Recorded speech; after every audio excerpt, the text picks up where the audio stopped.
you to believe we've left you just in me.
Ну что, доброе утро. Ой, что за вы смайлики? Что случилось? Что злимся? Ой. Так.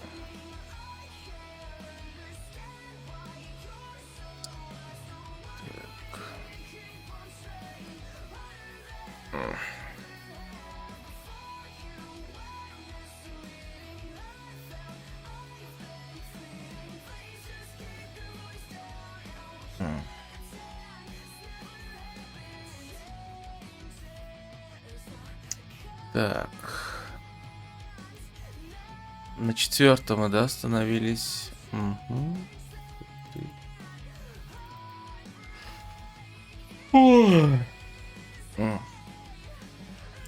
Продолжаем серию никому не интересных просмотров дополнительных материалов.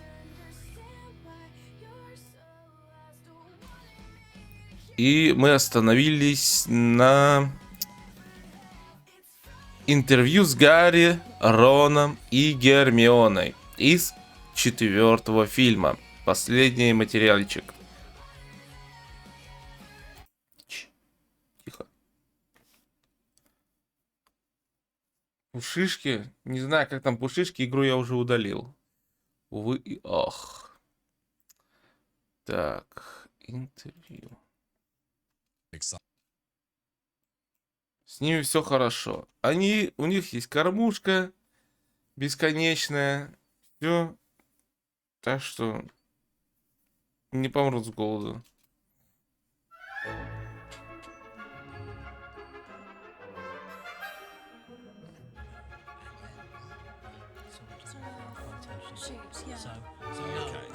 Почему? No sentiment or emotion particularly between them. So you've all just seen the film. So what did you think? Tell me what was your first reaction to it? I mean, I love the film. Because I always get really nervous before I see them because I think now there is sort of a lot of pressure on them to keep getting better. But I really think it absolutely has. No, seeing it for the first time is absolutely terrifying because you work on a film for how long? We were on this one for 10, 11 months. Yeah, 10, 11 months worth of work. You've been waiting for 6 months to see it, and then it's all of this work sort of compressed into 2 hours, and it's just. But no, I was terrified, but I think it's brilliant.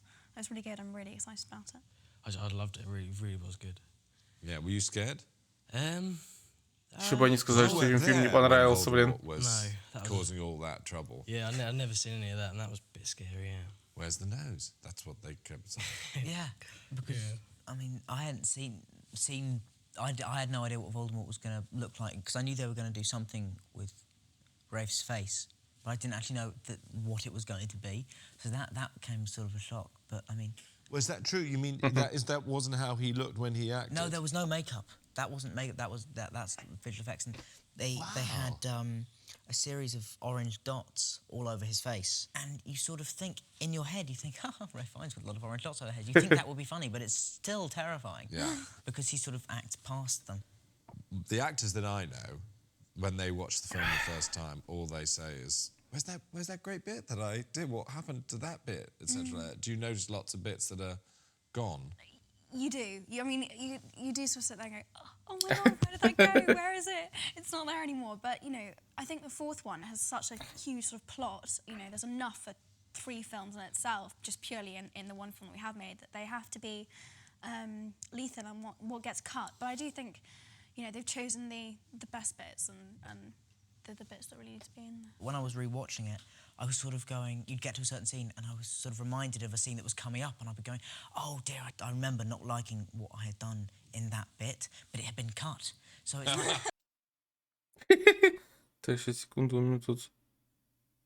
Опять кусочек ногтя.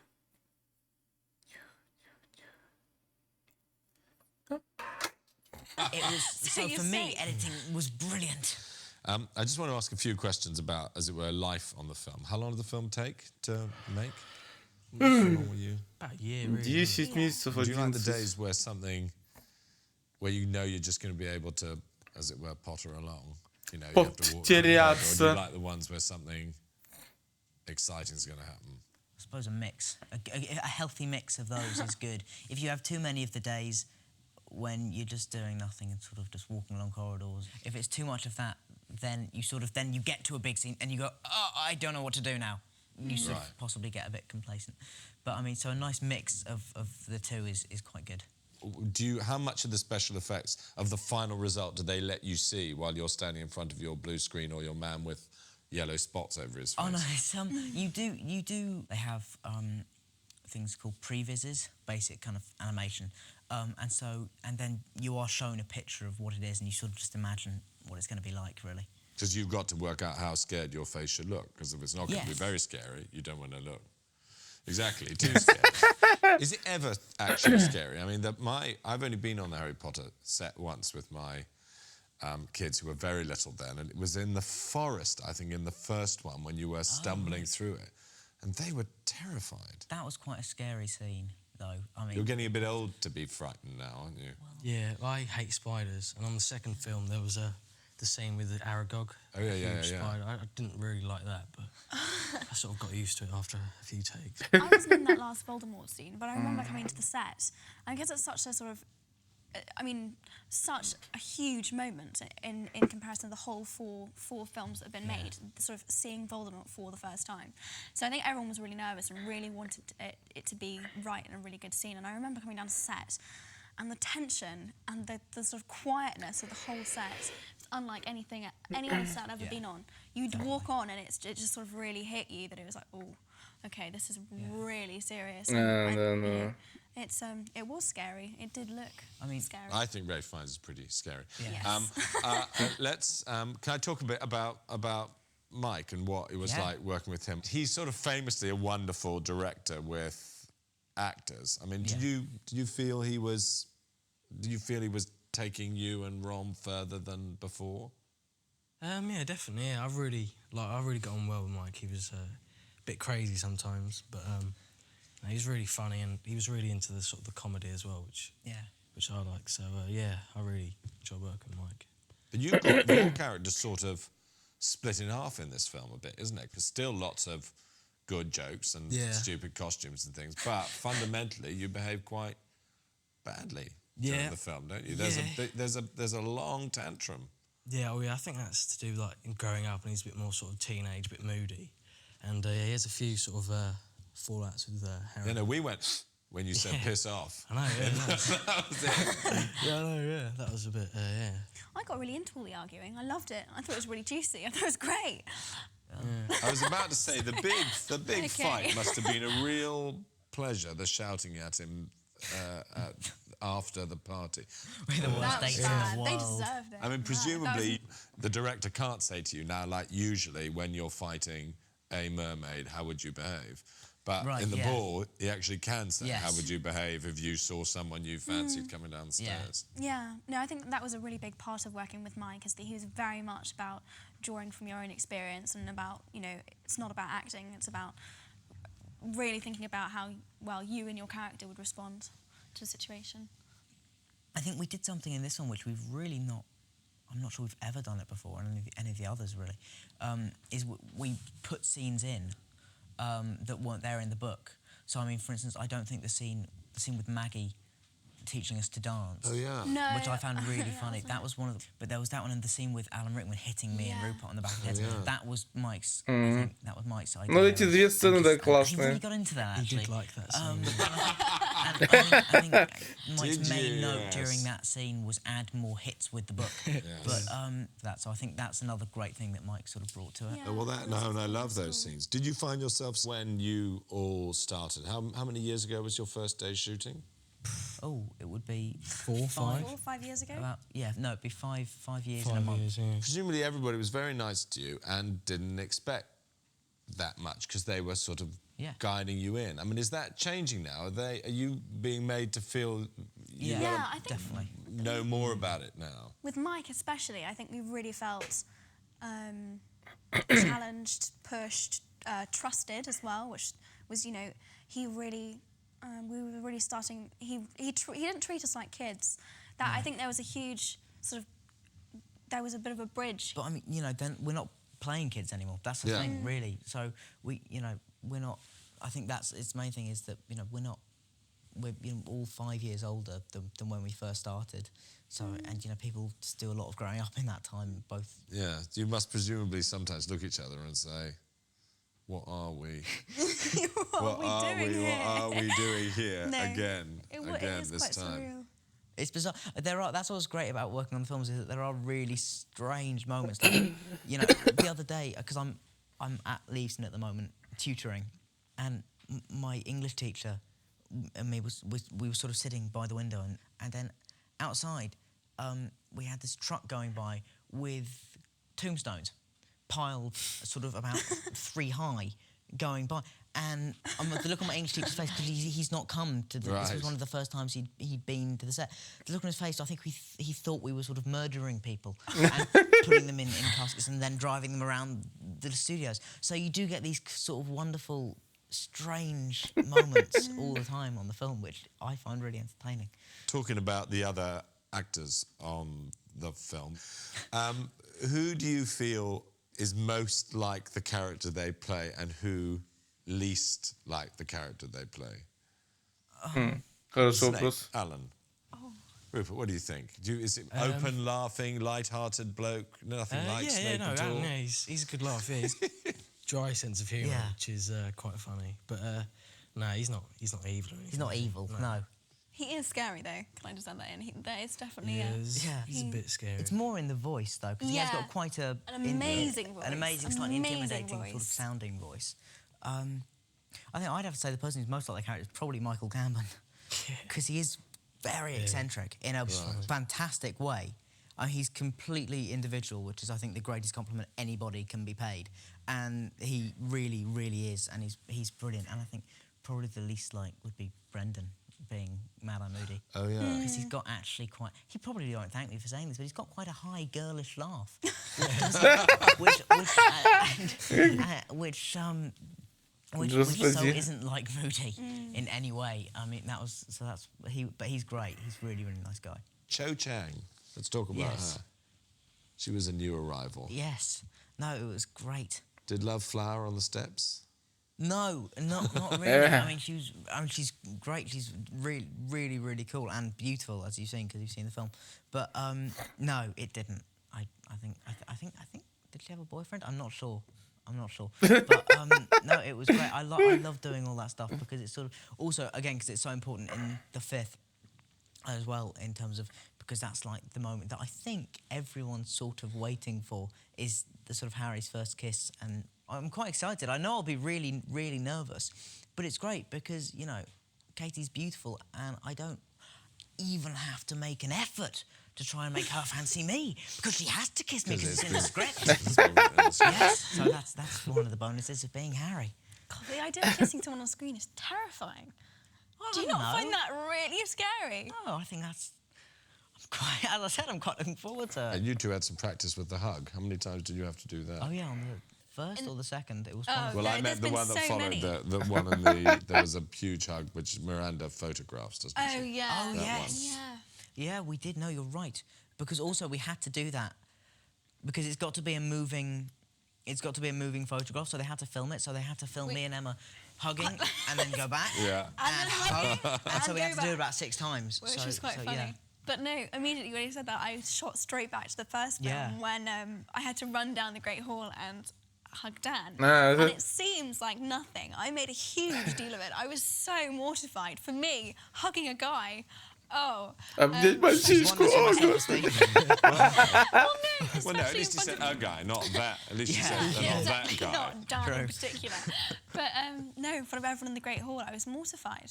But in fact, I was so bad at it. I was so eager to get away and not hug him. I had to freeze the film for a second longer so that the hug actually lasted long enough. I never knew that. I was so bad. But anyway, sorry, 4th film. Focus.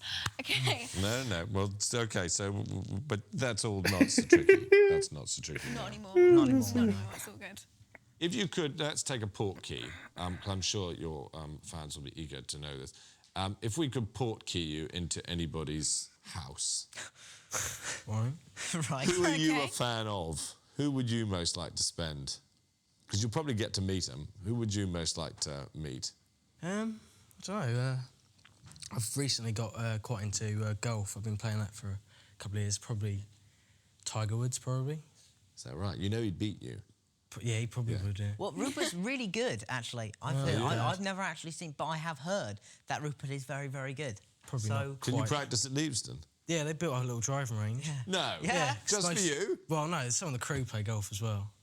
So, yeah, that's quite good. Okay, so he wants, rather unromantically, he wants to be port-keyed into Tiger Tiger Woods. Woods. If you can get Portkeyed into anybody's house, Well, I don't know. Because I mean, it doesn't make any difference if you get in, and they'd probably chuck you out again anyway if they really didn't want to see you. yeah. So I don't know. Probably developing huge crush on Natalie Portman. Natalie Portman. Natalie Also Portman. probably Scarlett Johansson as well. Scarlett Johansson. О, нормально. Хороший выбор. I don't know I if think they've that's given the a same good house, moment. but Are you regretting the Tiger Woods answer? go. now? You both go. You can both go because yeah. Portkeys can take a Yeah, lot of exactly. people. Go. Exactly, You yeah. can both hang on, and then Scarlett and Natalie will be there, there waiting at for the other side. Ой, What about you? Panicking. I can't think of anyone. cringe. Tiger Woods. He's Looking available. desperately. Tiger Woods теперь свободен. He's Since he's been he's ditched, feeling I'll rejected. to David Hay. Oh, okay.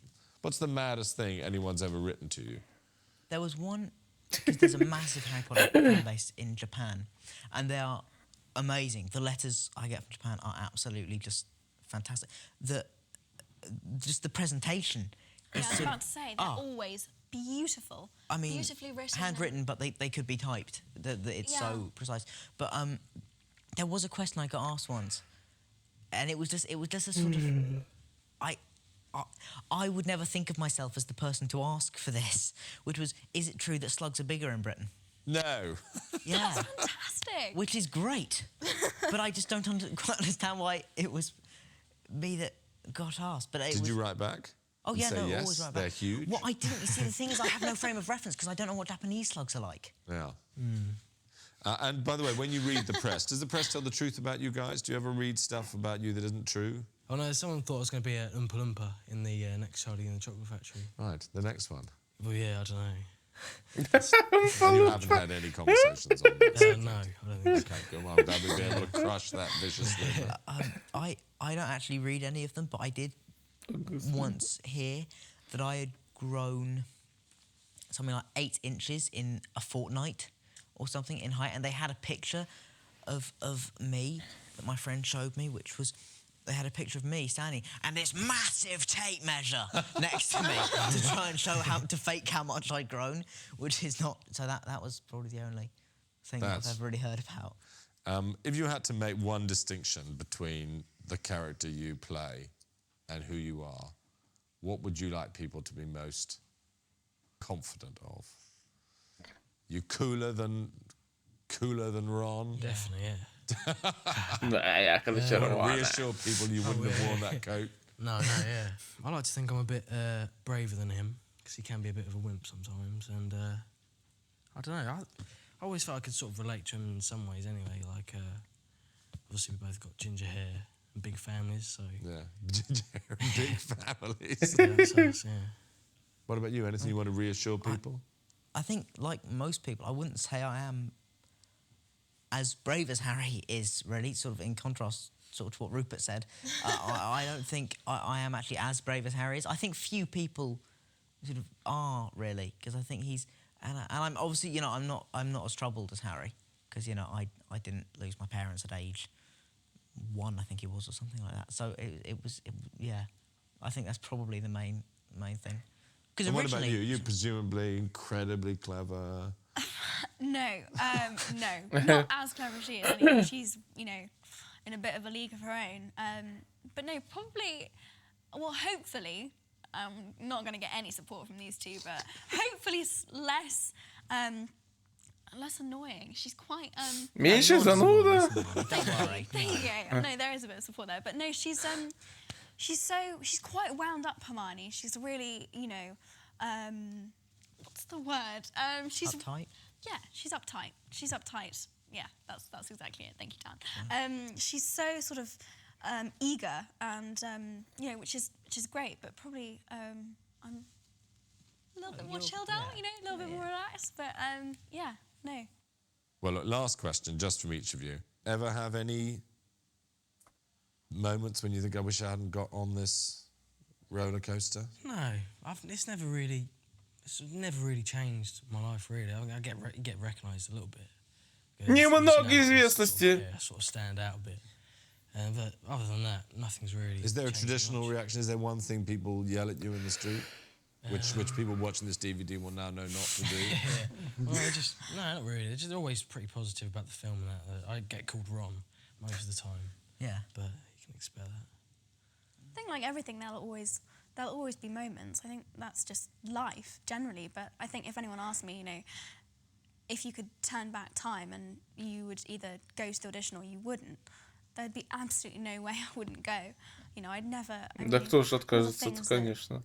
We've all got from this, achieved from it, and I mean, never ever go back. I mean, it's really, to me, not made a huge.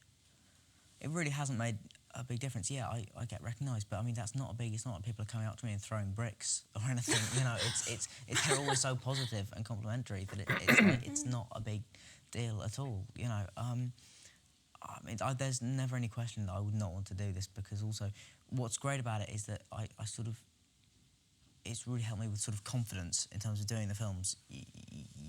Your confidence does, I think, grow. And I think also it's at school it's great being here because I just feel so sort of comfortable on the set. Whereas I never did hugely at school, and so it's great being here because it's like a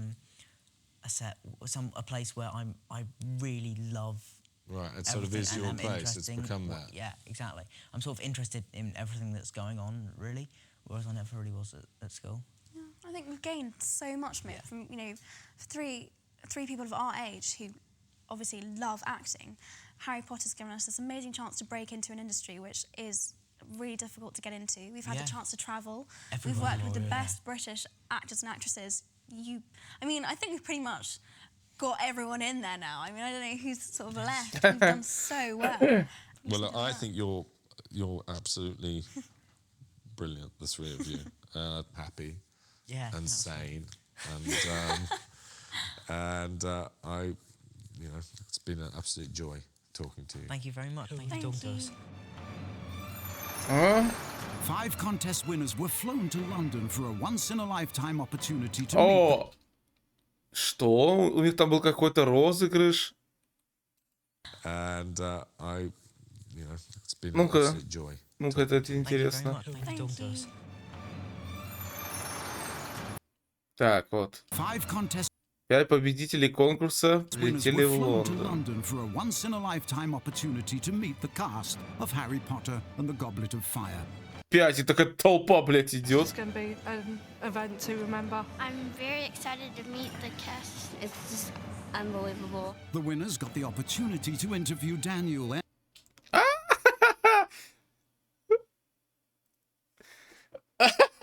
Это как на комик-конах всяких, там сидят вот эти актеры Марвел, а фанаты сидят и задают им вопросы. Тут то же самое.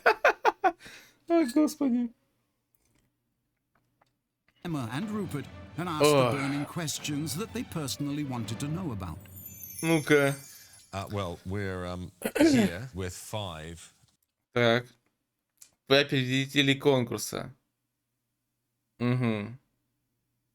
И лишь один пацан выиграл. Лишь один пацанчик. И то милипизерный. И 4 девахи. Epic winners of a competition to come and chat to the 3 stars of the Harry Potter films. Звездами. Allocated one question that you can. Один вопрос, так, по одному вопросу.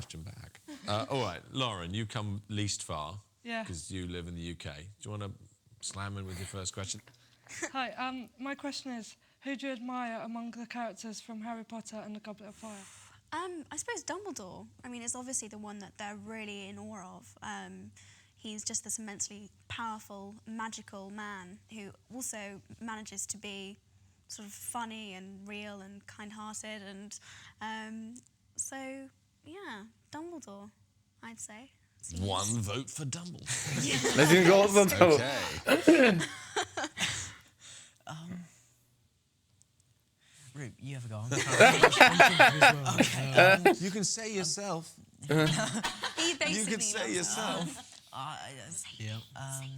Not Hermione. Нет. Не Гермиона. I would say Mad Eye Moody if he didn't turn out to be how he is in the end. Evil, awful man if he wasn't actually the person who caused all the problems for Harry, I would probably say him.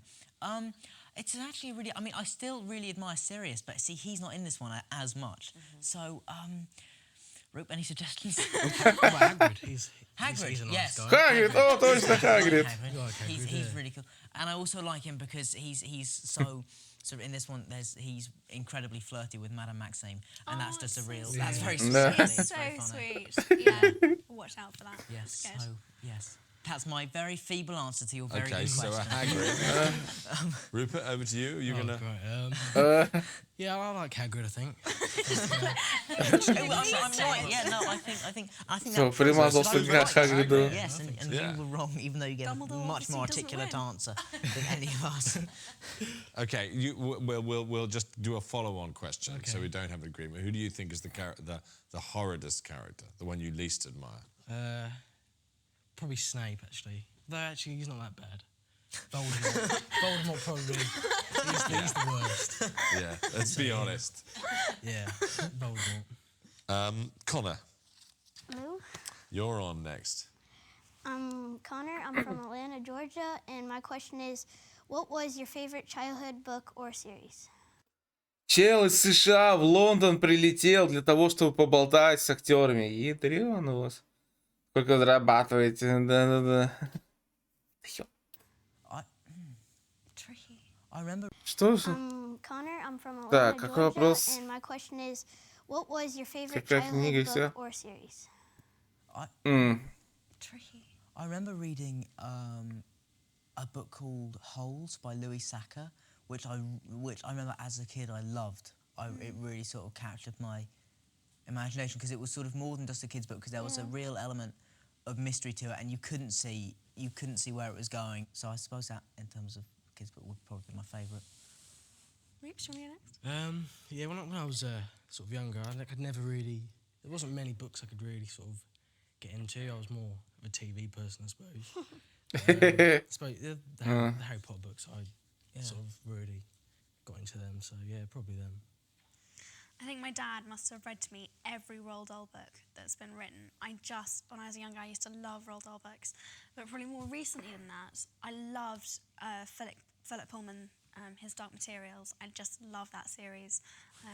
Так, я сначала любит читать книжечки. Harry Potter, I mean, I think that we are. So, I mean, I know certainly I am, and I think from what you were saying, we're both sort of living proof of one of those kids who really didn't read a huge amount. I mean, I only read the Louis Sacca book after reading the Harry Potters because they really did get me into reading and make me believe that reading could be really interesting. It didn't have to be a slog. So originally, those are probably the books that did start something in my imagination. Yeah. So that's 2 votes for Harry Potter, or 1.5. Yeah, why am I the one who's right? Опять она Asuna, you've come the furthest. не Would you удел. like to ask? It's great to have you here. Would you like to ask your question? I'm Asuna. I'm from Japan. Из So my question Японии. is, Со всего what's мира the most налетели. difficult to film? Какую сцену сложнее всего было снимать? Yeah, okay. The campsite scene, that was a bit tricky. There's explosions going off and most of the shots were sort of, we had to get it in one take.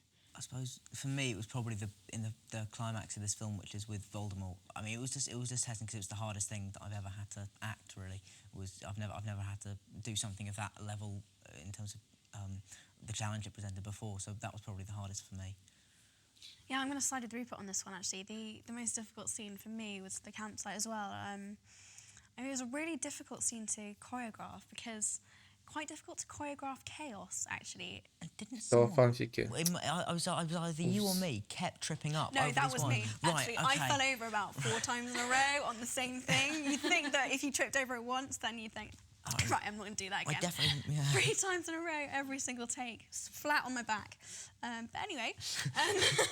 Those are quite moving on. cunning answers because that's like the first scene pretty well right at the beginning of the movie and the last scene pretty well. So that people have to watch the whole film in order to really see want you your to watch it. your favourite We scenes. haven't prepared for these as well, you see. So that was just us sparring off each other. Melissa. Okay, my name is Melissa. I'm Так, from тоже США. California, the United States. And my question is, I know you guys have tutoring when you guys are on the set, but when you guys actually go to school, do they treat you differently? I don't know. Yeah, to a certain extent, because they see so little of me. Really, I'm there for sort of a few weeks each year, and then for the rest of the time I do school on set. So when I go back, there's a period of about 3, 4, maybe 5 days or something when it's sort of a novelty thing again, and they sort of it's weird me being there, so they do treat me differently. But after that, after about a week, the novelty wears off, and it sort of just goes back to being school. I've always loved school, and even when I'm filming, and I always kind of, whenever I can, I always drop back in, and I see all of my friends that are at school regularly every weekend. So they see me around so much that they just realise I'm just like everybody else, and it's nobody really does treat me differently anymore, which is how I like it. It's really nice. So. And you've stopped school. Yeah, I've finished school now. Yeah, I never really liked school that much, so I was pretty glad to get out. Это типичный Ролан. Those who are at school are happy. Those who aren't are even happier. Okay, and Kelly. Hi, I'm Kelly. I'm from Michigan. My question is, if you have read books 5 and 6, what parts of those books are you looking most forward to filming as far as what your character is going to do? There's so much Yeah. for Harry in the next few books that I'm really looking forward to doing. The kissing scene with Cho Chang leaps to mind. Сцена поцелуя the будет. Dumbledore's army stuff. I'm again really looking forward to that. Yeah. Sorry, I'm getting a sip of your answer, but Dumbledore's army, that whole concept really excited me. I just thought that's so cool. We're forming an army, and like I love how I don't know. It's really I think it's really. То есть вот сколько был отрыв получается. Какой хороший кадр. Вот. То есть здесь у нас 4-й, они обсуждают фильм, но уже вышла 5-я и 6-я книги. То есть отрыв уже составил всего 2 книги наперед. То есть 2 года, грубо говоря. Угу. A whole concept really excited me. I just thought that's so cool. We're forming an army, and like I love how I don't know. It's really I think it's really exciting, and I think she plays quite a sort of key role in making all of that work. She comes up with a lot of, she's had to think about how they're not going to get found out, and she's just really really clever, and she gets really bossy as well, which is always fun to be. It's always fun to do. So yeah, that. Yeah, I think В фильме мало от этого останется. I'm part of me is sort of looking forward to that, but As to Ron's insecurity with regard to the Quidditch is very funny, isn't it? yeah, I'm looking forward to that, definitely. And there's a lot of your family in the next one. That should be really cool. Do we see see Louise is as well. Bill and Charlie in it or something? Yeah, I think so. And I'm really looking forward to your relationship with Fleur in book 6, because you're just all Really, yeah. totally soppy. I haven't read much of that yet, so... No. Well done on coming all this way to be here. It's absolutely fantastic. Great to see you. Yeah, well done, you guys. You're brilliant. They do that on the film ever? They do sometimes, yeah. Actually, I do annoy. What happens? Because I might, but as I say, because I knew that you might be David was disappointed. I thought maybe they're all gonna, maybe this situation's gonna. I know, I do that all the time. Ну, подарочки принесли. I really kind of. Ну, хоть дали им тоже еще просто, ну, как-то потрындеть, что-то там, подарочки получить. Фоточки сделать. Вот. Они просто так приехали, задали по одному вопросику. Так, давайте-ка освобождаем комнату.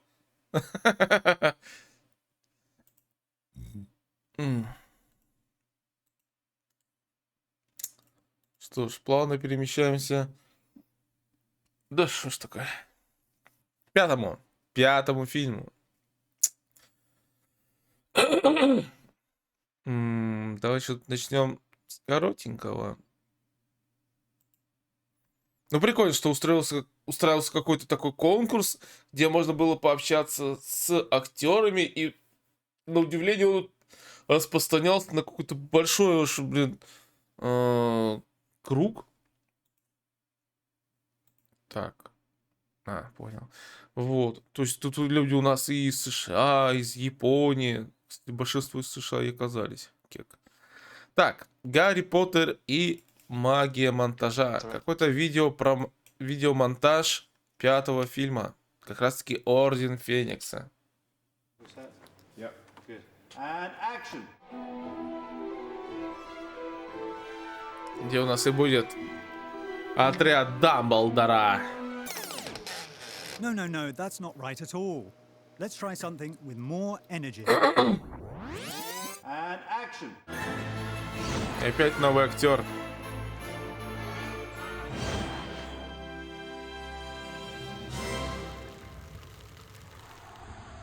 I'm David Yates, director of Harry Potter and the Order of the Phoenix, and this is... My name's Mark Day, and I've been working with David for the last 7 years on virtually everything that he's done. A bit like a married couple, really. Yeah. Ma che sono te pare? Yeah, very good. Let's do one more like that then. Lovely. Sometimes for a single shot, there might be anywhere between 3 or 20 takes. Yeah. For example, when we shot the kiss, each of those shots were probably anywhere between 5 and 27 takes of the kiss. That was terrific. We'll do one more. One like that. This is it. We've got it, guys. That was great. You really lost yourself there. The amazing... Ох, это работа. Стоять 27 раз, целоваться. Ой. Целуйтесь такие, а он говорит... Охуенный кадр. Просто вы идеально сыграли. Вы так растворились друг в друге. Давайте еще раз снимем. Тут маленький-то. thing about editing a Ой, scene угораю. is that you have all these choices, and Mark will make choices from between those shots. And it's a bit like having a huge puzzle. So I start putting the things together and try and get it into some sort of shape. Basically, there are 1,000 different ways you can cut a scene or a sequence. There's no right way and there's no... Тогда еще не было 16:9 мониторов. Такие времена. 3:4 мониторы. Миллион файлов просто. Видеомонтаж. И какая-то такая непонятная программа для видеомонтажа. И вот, пожалуйста, телевизор, так сказать, куда все выводится, итоговая картинка.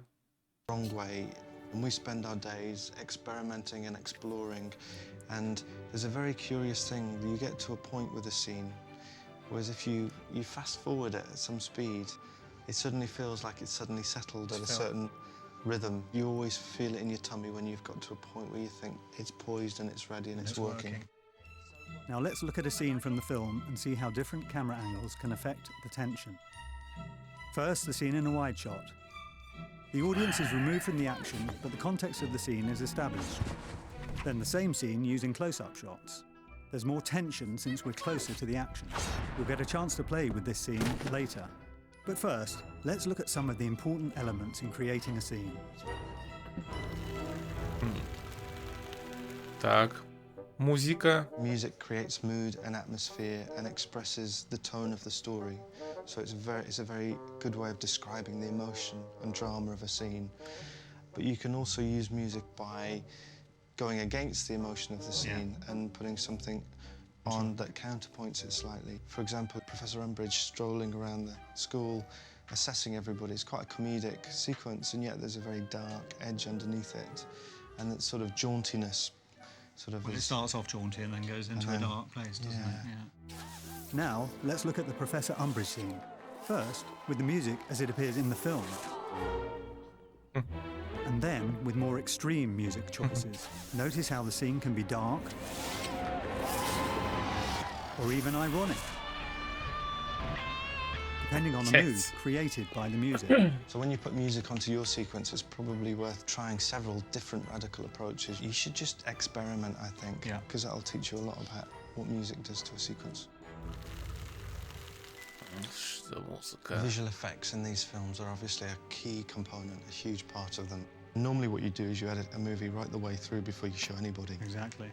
But because a huge section of this film has a heavy visual effects element, you have to present work early, so all these teams of animators and craftspeople can get to work on the scene. And the visual effects, once they start coming in, changes everything again. So it's actually a very fluid, ongoing, organic process. Yeah. Let's take a look at some visual effects from the film and how they can enhance a scene. First, the film footage as it was shot on the set. Then, with visual effects added to give greater impact to the scene. Редакция влияния. Sound effects are another element that can greatly enhance a scene. Ideally, sound needs to do three things. It needs to tell the story, so it needs to kind of give you a very emotional engagement with something. You shouldn't be self-conscious, you shouldn't think about the sound, it should just pull you in and make you feel something.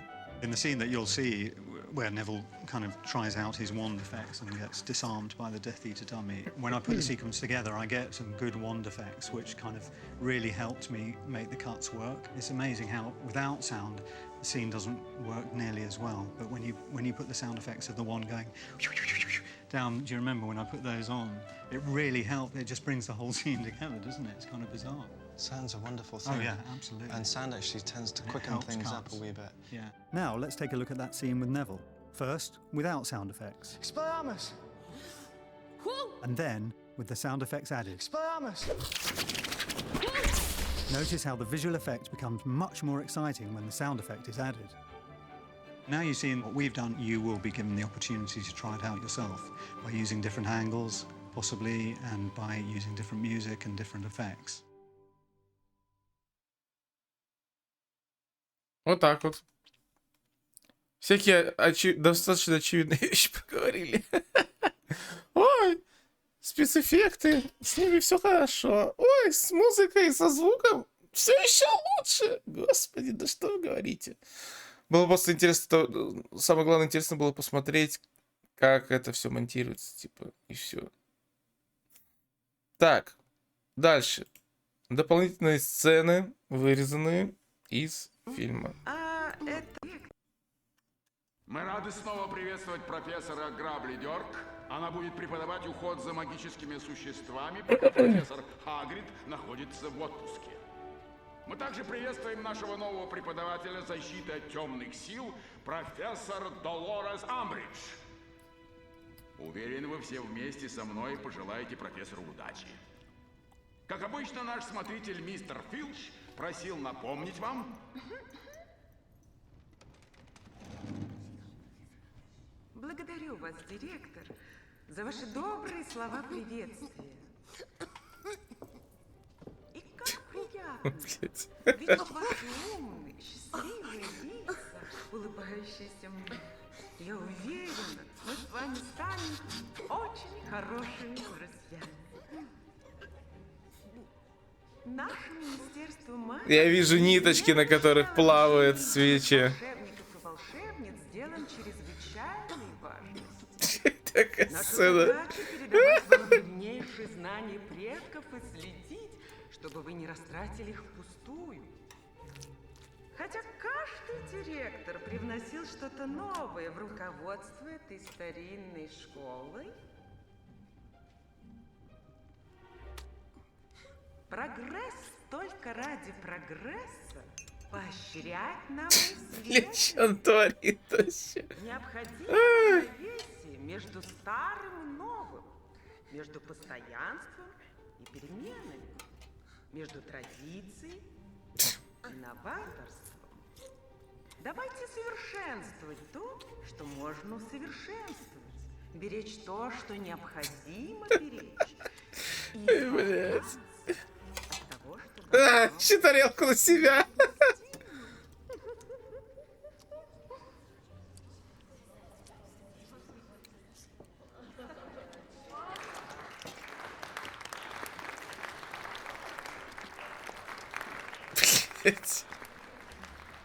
Спасибо, профессор Амбридж, за чрезвычайно содержательные выступления.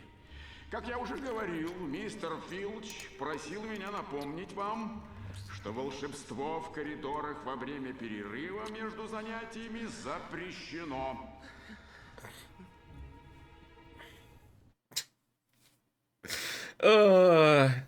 Ужасная сцена. Так, тут Рон защищал Гарри. Моя бабушка говорит, что ежедневный пророк все врет. Она отказалась от подписки. Я хотела, чтобы он меня пригласил. Опять там сосутся на заднем фоне.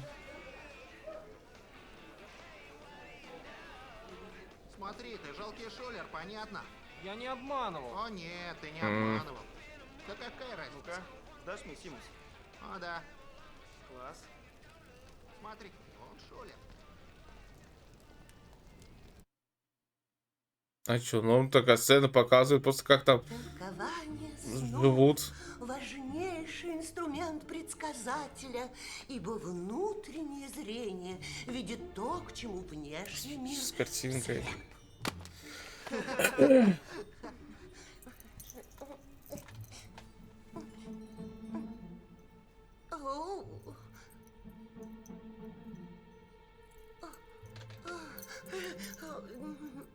Что вы тут делаете? Не обращайте внимания. Видите ли, профессор Трелони, кажется. В дополнение к моим обязанностям преподавателя, министерство поручило мне действовать в Хогвартсе в качестве неформального наблюдателя. Неформального. Волноваться нет причин. Продолжайте. Я всего лишь муха на стене. О, да. Что ж... Да уж, муха. Толкование... Всего один вопрос, дорогая. Как долго вы занимаете эту должность? 16 лет. Значительный период. А это Дамблдор вас назначил? Да, он.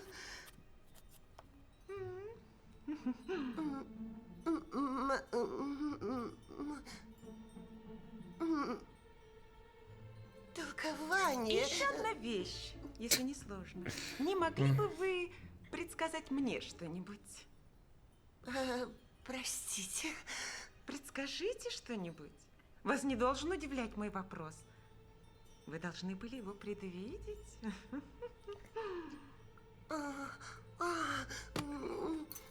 Поначалу смешно, потом начинает ее уже просто жалко становиться. Внутреннее зрение не подчиняется приказам. О, чепуха. Всего одно крохотное пророчество.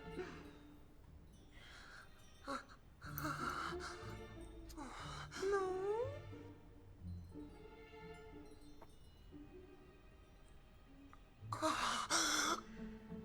Жаль. Стойте, стойте. Я, кажется, могу. Да, я вижу что-то темное. Вам грозит страшная опасность. Мило. А ведь она права была. Хоть это и не было произведением. Но по сути, Трелони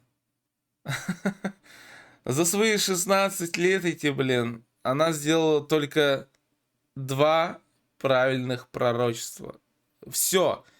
Ее поэтому Дамблдор и принял на работу после того, как она сделала первое, про то, что должен остаться один либо Гарри, либо Волан-де-Морт. И вот это пророчество они потом искали в отделе тайн. Вот.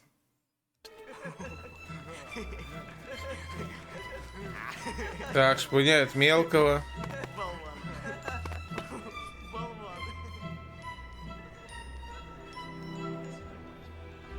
А, так типа, она их выбрала к себе в подручники. Типа, вот смотрит там, издевается над мелким.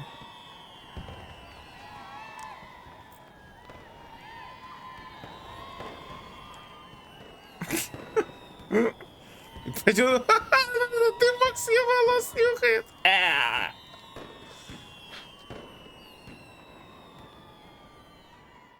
Это мерзко.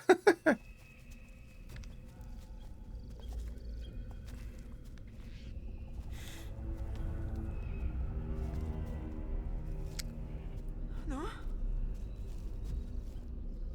Где это оружие?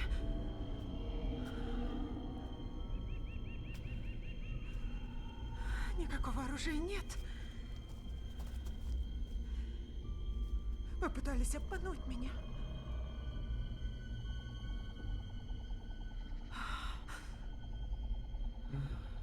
Я ненавижу детей.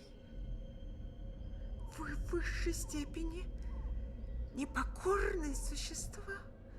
Бог свидетель, я пыталась вам помочь. Привить дисциплину и уважение к приличиям.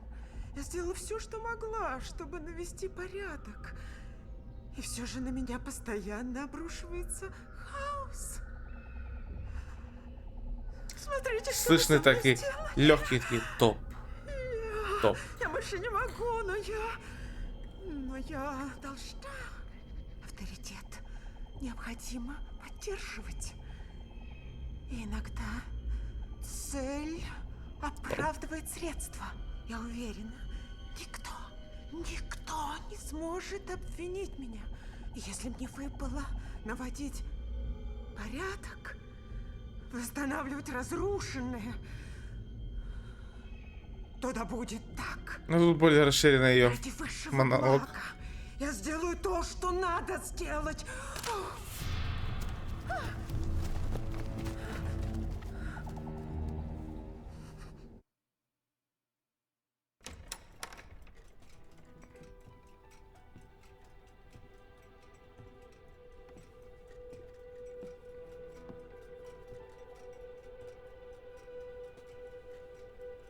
Так, это что за сценка?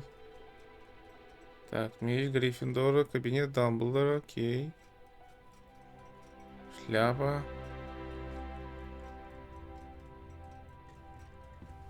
Гарри. Входи. Смелее. Так, у него какая-то бумажка. Что это вообще могла быть за сцена? Не понимаю. Ну ладно.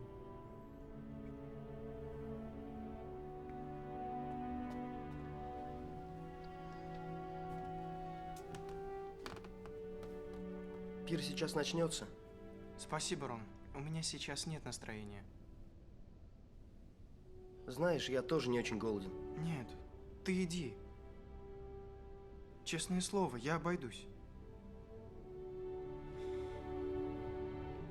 Ну, настоящий друг, поддержать хотел. Ну, и поддержал, можно сказать. Типа, я останусь с тобой, а я тоже, типа, не хочу есть.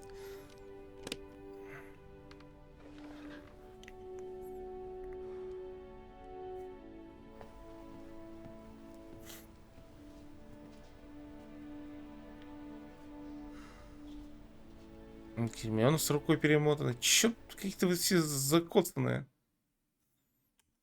Тоже мне что-то сложно понять, в каком это временном промежутке это происходит. После издевательства Амбридж?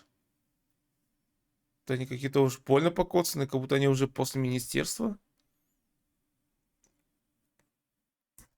Непонятно. Так. По следу Тонкс. Прям какой-то целый видос про Тонкс. Hi! Have you got me? Look how shy he is. Hello, this is me normally. I've just arrived and I'm going to get my hair dyed. And look how fit he is. Look, say hi to your mum. She is lovely. Hello, Mum. Hi, You're right. Adam's mum. Wait a minute. You guys don't know what's going on yet. Господи. This is called Trailing Tonks. And it's following me, Nat, who plays Tonks, on the Harry Potter set. Enjoy it, guys. Isn't this place amazing? Так. I move pretty fast here, so here's a map to help you keep up. Oh, here we go. Right now I'm getting my hair done with a Scottish accent.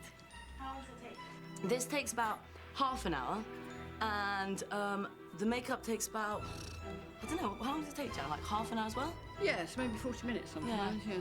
But they have to pink out all my hair, and it's usually really knotty and manky because I hate brushing my hair in real life. So that takes a while. That takes a while. Yeah, doesn't it? And then getting it just right, like, because the Getting front it bit, to look like real. And the thing is, they use the front bit is my bit, which they dye, and the back bit's the wig, and so together it makes it look more real. Because if they use their proper hairline, it would just, you'd see the lace and it wouldn't look as good.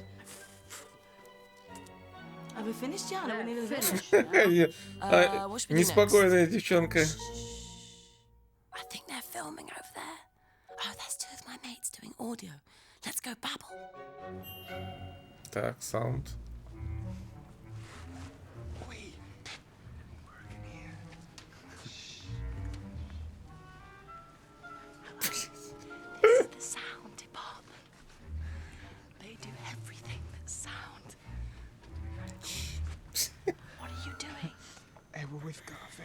emotional moment with Harry and Sirius when Lupin comes in and tries to console him because Sirius has been killed. It's bad, it's hard times. Yes. So I'm gonna go. Moving on. This studio is absolutely huge. When I got here, I kept getting lost constantly, but the one place I could always find was the canteen. This is like Mecca here. It's amazing. Shall we enter? Та самая столовая. Lovely people that feed us every single day. Without them, this could not be done. Look at him, look how nice he is. Right, I'm gonna serve someone something. I'm gonna serve him. Oh, don't be camera shy. Come on. Whoop whoop. No one. Не боись камеры. Served by me. What is it? Would you not trust me? Carry on. Oh, what would you like? Some cauliflower, right? All right, darling, how's your day been? Has it been hard? Yes. Yeah, man. I don't know, slaving away in the bloody kitchen all day. Just a few beans, please. Few beans. What, like 4? Oh, no, not that few. Like that? Bit more? Like that? That's lovely. There you go. Oh, no, like that? Yeah. Thank you very much. Can't do this. This is my first day. I'm blatantly gonna get fired. Would you like some, no, this? Would you like some spots? Ooh, look at the little dots. Look. Hi guys, that canteen was such a dangerous place. I've put on probably about 5 stone doing Harry Potter. It was the cheese plate that really, really got me. They had like 5 types of cheese and millions of types of crackers. Anyway, I've got to go. See you later. Bye. Шелопоп, да. Kiss way out. But it says only in an emergency. I'm very sorry, but we have to go. And there is my trailer. Over there. Okay, I haven't finished eating yet, but let's go look at my trailer. It's so close to the canteen. Perfect. Блин, она жрет и говорит. Сука. I'm now from Russia. Почему из России? I have here a coffee machine and I have a fridge. That's it. I've got my guitar. So I'll sing you a Christmas song. I made this up when I was busking on the tube and I was broke. Yes. Oh, Santa, take away these blues. Bring me something good this year, bring me some good news. My mother hates me and I ain't got no home. My baby left me, I got no one to phone. Oh, Santa, I've been a bad girl, you know. But give me some loving under the mistletoe. Я понял, кого она мне напоминает. Она мне напоминает по мимике Обри Плазу. I really, really wanted a boyfriend at the time, obviously. I don't know what note to end on. Maybe that one. Шибанутая вообще. Just watch me playing that. Bit embarrassing. All my mates are gonna tease me for the rest of my life. Ну хорошо поет. Where else can we go? I've never been to the animal sanctuary. Should we go there?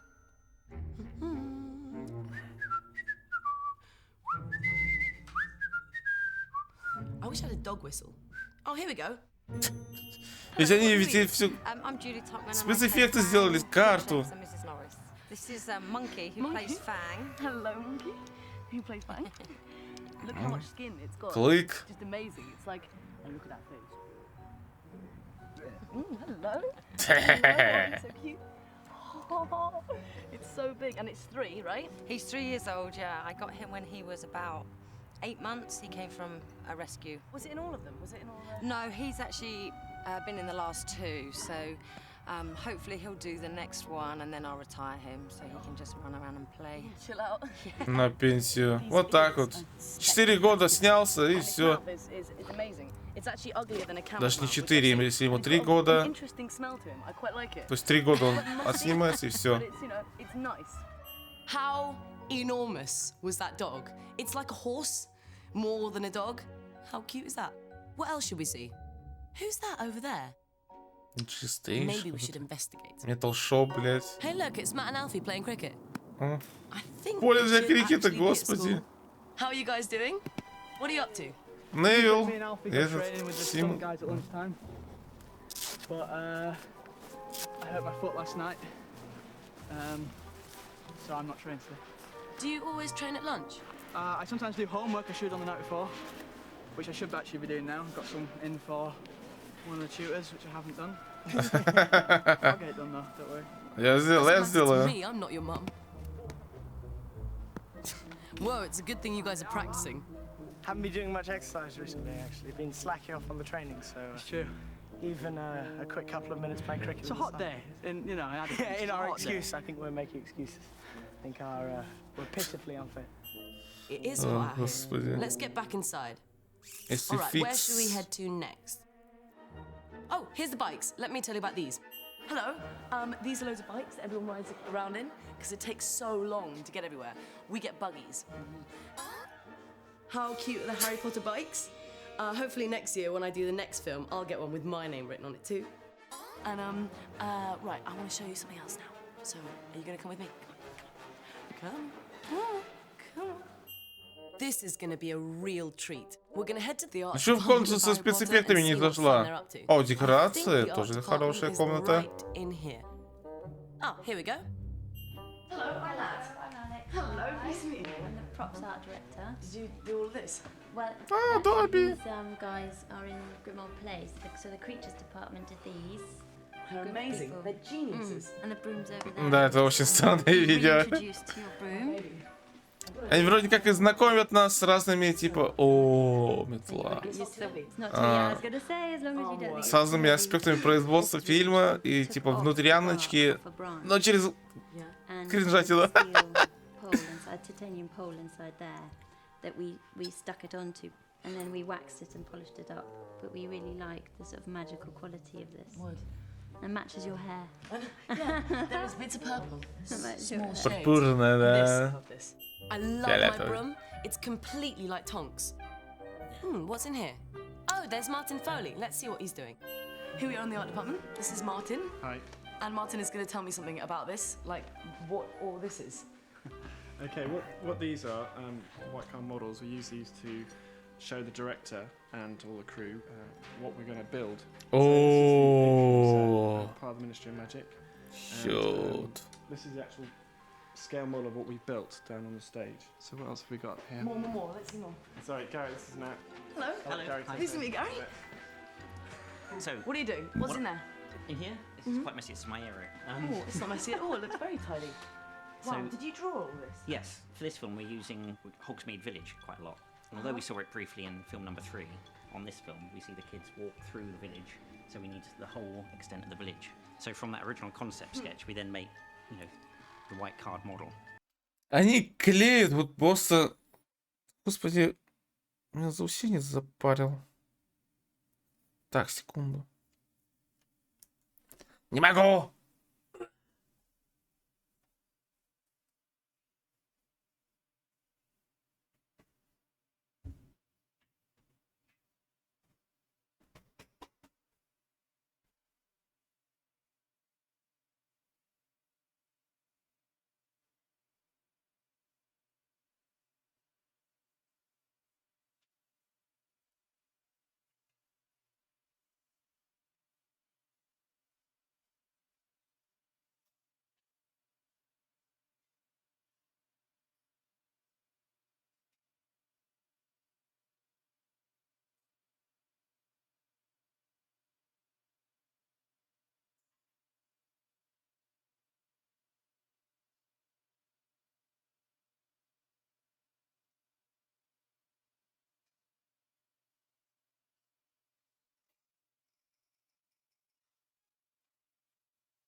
Опа.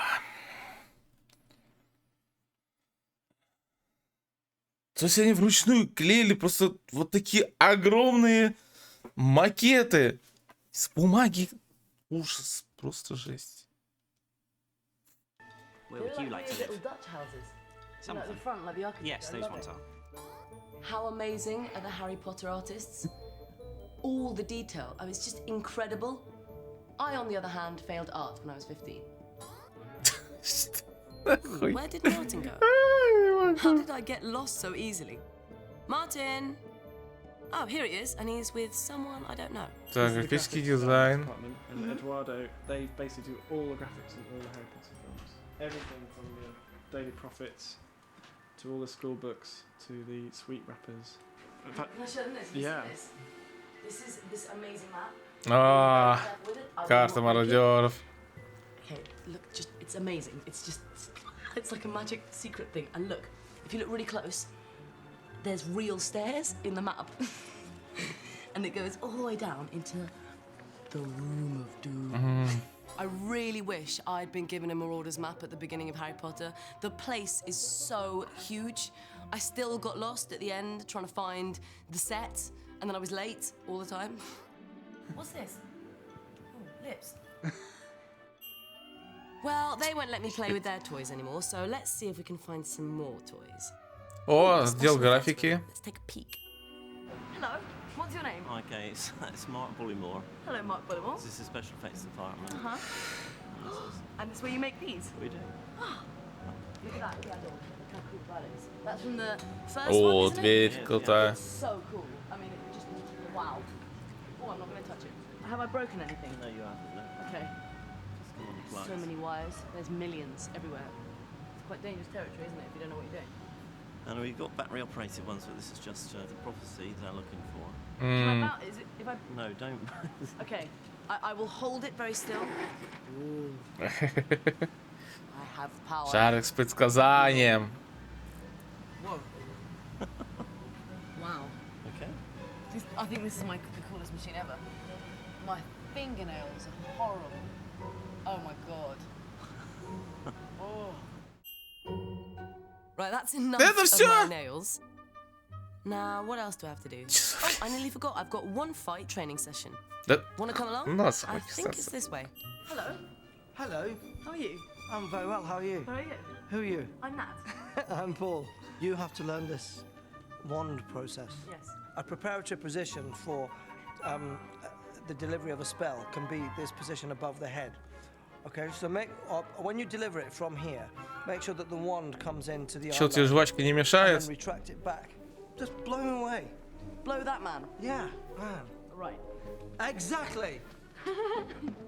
Then the second position is an Хореограф по владению волшебной палочки. Как вам такая специализация? going through to here. So there's a scary sound thing there. When you do it, turn this inwards so that there's like a powerful flick at the end of it. So there's a very solid, definite position on the end of it. Exactly. Это обезоруживающее. Bring the left leg forward and send the thing across you. Send the spell across you, but blocking, protecting your center at the same time. So send the spell across you. That's it, exactly. The fourth position, just turn into it and fire a shot behind you.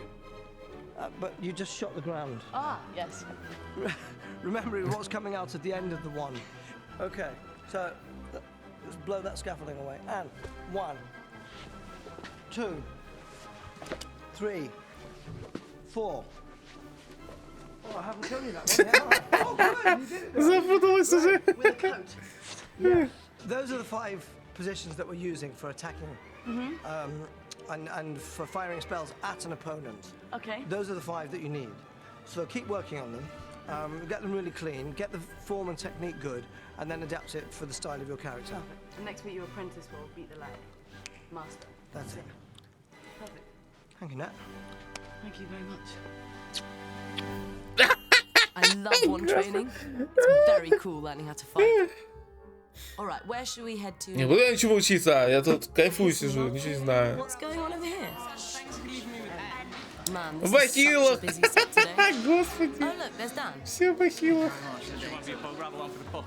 Oh yes, thank you very much. Hey, he gets 2 wands. Guess you do if you're Harry Potter. Hey Dan, why does your wand look so different to mine? I know. You see, the thing is, this is a rubber one. And some of the, well, you can see it's falling apart. I think the record is with Devon Murray for breaking the most wands throughout the films. I think it's about 10, which is quite impressive. You know. Yes. So that's your bit of knowledge for today about wands. Alright, cheers Dan. Hey, what are they doing over here? Oh, you have to meet my mate over there. You're gonna love her. Hey, no photos! Давайте. Alright, enough of that. Let's move on. The Room of Requirement set is awesome. You know, I haven't really shown you many of the sets here at the studio yet. What was I thinking? It'll take too long to walk. Hey, let's jump in this buggy, it'll be quicker. Hold on. I think it's down here. Man, my buggy's fast. Wait till you see this. First stop, Grimmauld Place. It looks like they're filming some scenes with the Weasley family. Shh. If we're quiet, they won't even know we're here. Now, a little bit of drapeage, I think. Good, very good. Look how long the kitchen is. Grimmauld Place is really unique because it's designed with all these weird angles, long hallways and high ceilings, so that it would look like it was squeezed between two houses. They also made this room-sized tapestry of Sirius Black's family tree. The tree was actually painted onto the fabric. What I like doing is just painting rooms, different weird colours, not really in the same league as these human beings. Moving on. Oh, you guys have to check out the atrium. I was in here the other day filming and I could not stop staring. It's the coolest set. Oh look, there's Stuart Craig, the production designer. Oh no! Hey Stuart, what are they doing to your beautiful set? They look like they're destroying it. Well, I'm actually quite used to sets being destroyed. I mean, they're built to last a few days and then you tear them down. That's what a movie set is. So this is the beginning of the big confrontation. And so we're breaking glass. We've taken all the glass out of the windows, replaced it with shards of glass. We've ripped the blinds, and the destruction begins. Та самая сцена. The inspiration for this set was the real London Underground. If you ever go down there, it's the craziest place. It's all these circular tunnels and ceramic tiles, kind of Victorian. I better get out of here. It looks like they're about ready to start. И здесь многие в бахилах. Right, guys, we have one more stop to go. I think И в этом площади, конечно, вообще просто огроменная. Вот почувствуй себя, как говорится, на съемочной площадке. Let's see what they're up to today. Oh, cool. These guys are working on the centaurs. I can't believe they put these together. By building these models, the art department can get the details and scale just right. Then they send the models to the visual effects department to scan them into the computer and bring them to life. You guys should see this cactus. This is Neville's cactus. And whenever he's holding it, there's this guy off camera that operates it with a remote control. It's the coolest prop. It completely wiggles and squirms. I heard the others talking about how it fires this slimy goop. I'm so lucky I wasn't there on that day. Right guys, it's getting late, and this tour has left me completely worn out. Let's head back to my trailer. Right, Обратно в грузовичок. I'm gonna go home now, because I've had a very, very long day and we've all been on our feet all day. And I hope you've enjoyed the whole of Harry Potter world. But I'm gonna go. I'm gonna go home, I'm gonna get changed, I'm gonna get out this wig, which even though I love, is really hot. And this makeup, which is kind of like, I can feel it coming off. And I smell a bit of dog. I can actually smell it on me. So I'm gonna go home and have a shower. Right guys, that's it. It's all over. I hope you enjoyed it. It wasn't too bad for my first tour. I didn't really know what I was doing, and I sang a few songs, maybe out of tune, and I did some funny accents. But I had fun, and I hope you did. Bye! I made my resolutions early this year to prove to myself the change I don't fear. But then I failed. В ролях Натена, режиссер Натена, музыка Натена.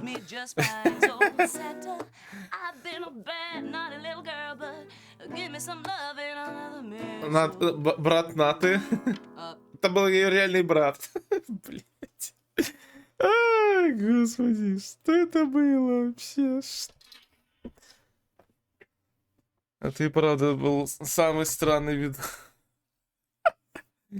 Самое забавное, что здесь даже ни разу не показали, типа, как какие-то съемки ее сцен. Типа, блин, выглядит так, как будто ее нарядили в костюм Тонкс, и она вот стала ходить везде по этой, блин, студии, блин. Ну, масштабы там, конечно, большие, там просто территория огромная. И переходишь там по огромным коридорам, раз один кабинетик, раз другой кабинетик. Не знаю, насколько правдоподобна та карта, которую они показывали. Вот. Возможно, там все еще более широкое. Карту такую там для визуализации сделали, более компактную. Так, переходим к невидимым секретам Гарри Поттера. Что ж там может быть? 43 минуты. Так, что же это будет у нас?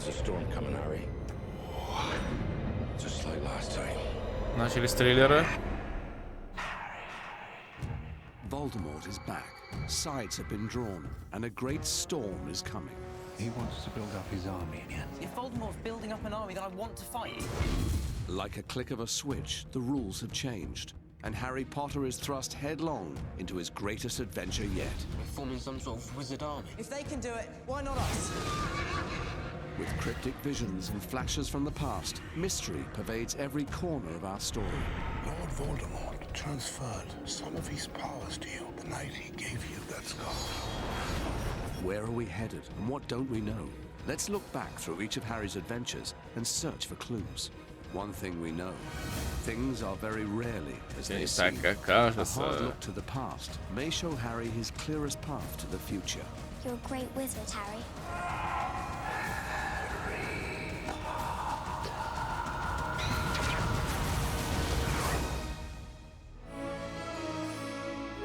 Так. И о чем же видос в итоге? Типа скрытые секреты всей франшизы?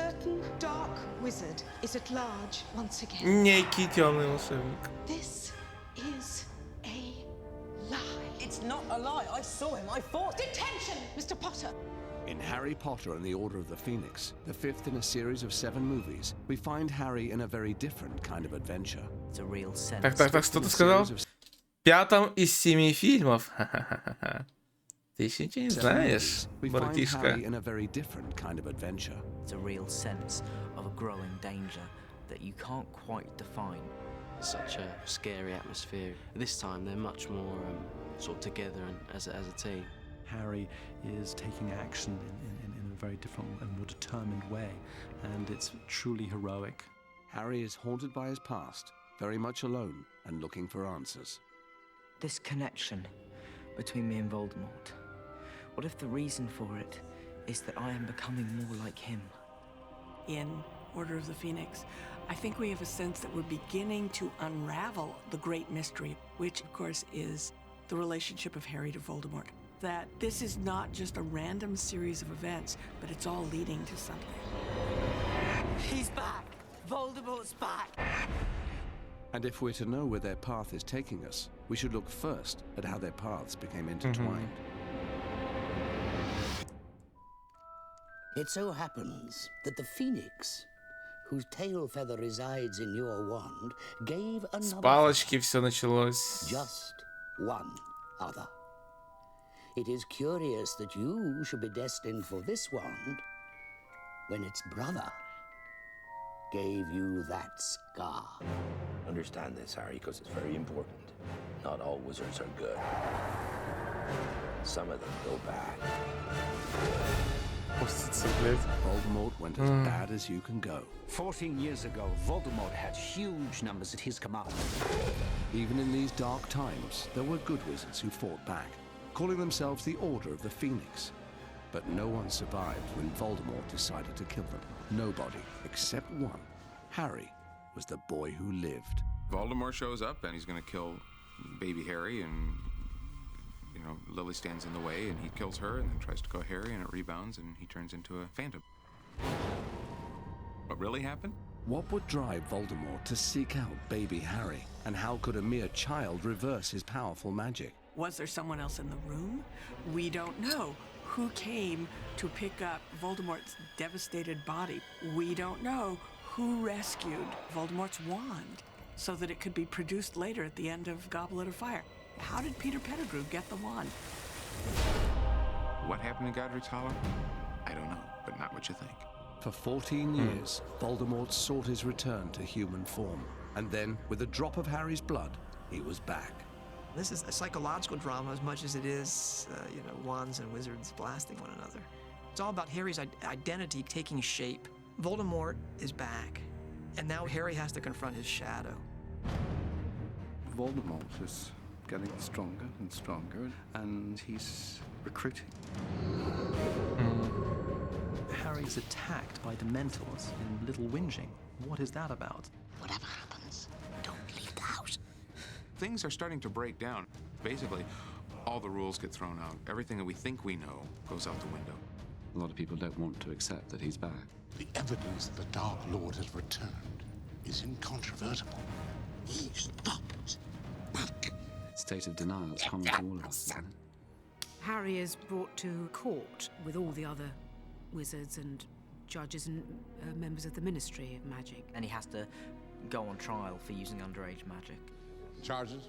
The charges against the accused are as follows. He's being vilified by the Ministry of Magic. And they're terrified that he's made this story up about Voldemort coming back.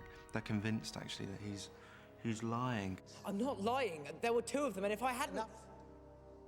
I'm sorry to interrupt what I'm sure would have been a very well-rehearsed story. Отрепетированная история. Found guilty and nothing else. After everything that Harry's been through, you know, he watched someone die in front of him, he almost got killed, and to be told that he's making it up is... I'd be pretty angry. The Daily Prophet's been saying a lot of things about you, Harry, and about Dumbledore as well. I'll have a go at anyone that calls me a liar. It just must be unbearable, you just must feel so alone.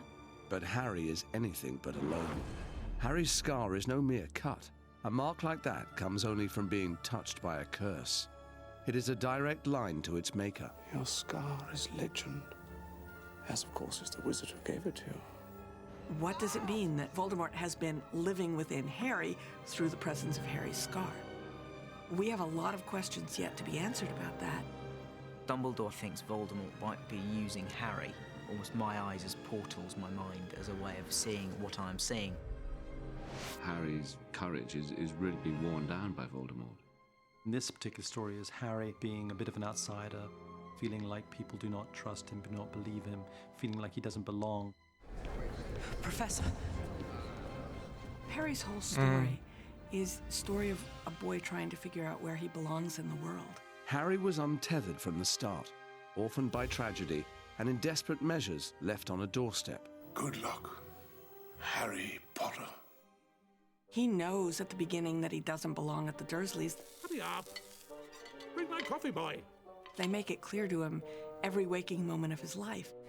What happened? I swear I don't know! 1 minute the glass was there and then it was gone. It was like magic.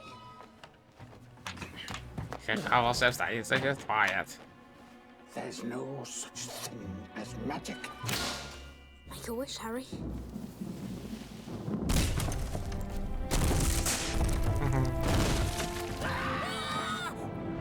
Sorry about that. And then along comes Hagrid and says, no, you belong in the wizarding world. You're a wizard, Harry.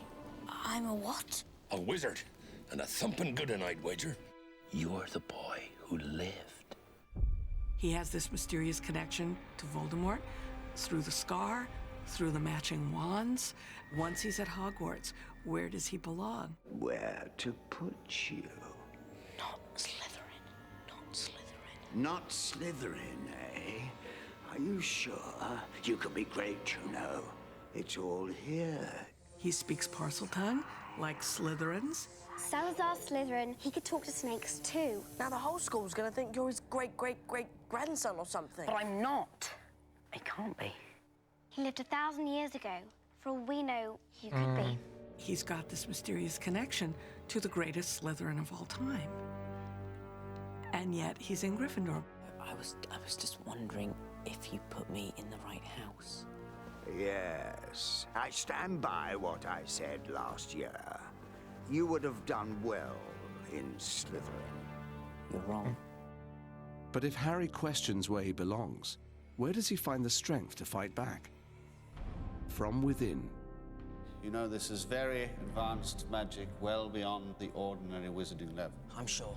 But in order for it to work, you need to think of a memory. A memory, a very happy memory, a very powerful memory. Expecto Patronum!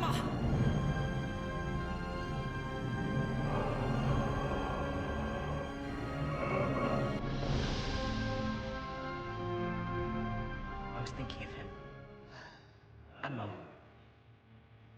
Seeing their faces. They were talking to me. Just talking. That's the memory I chose.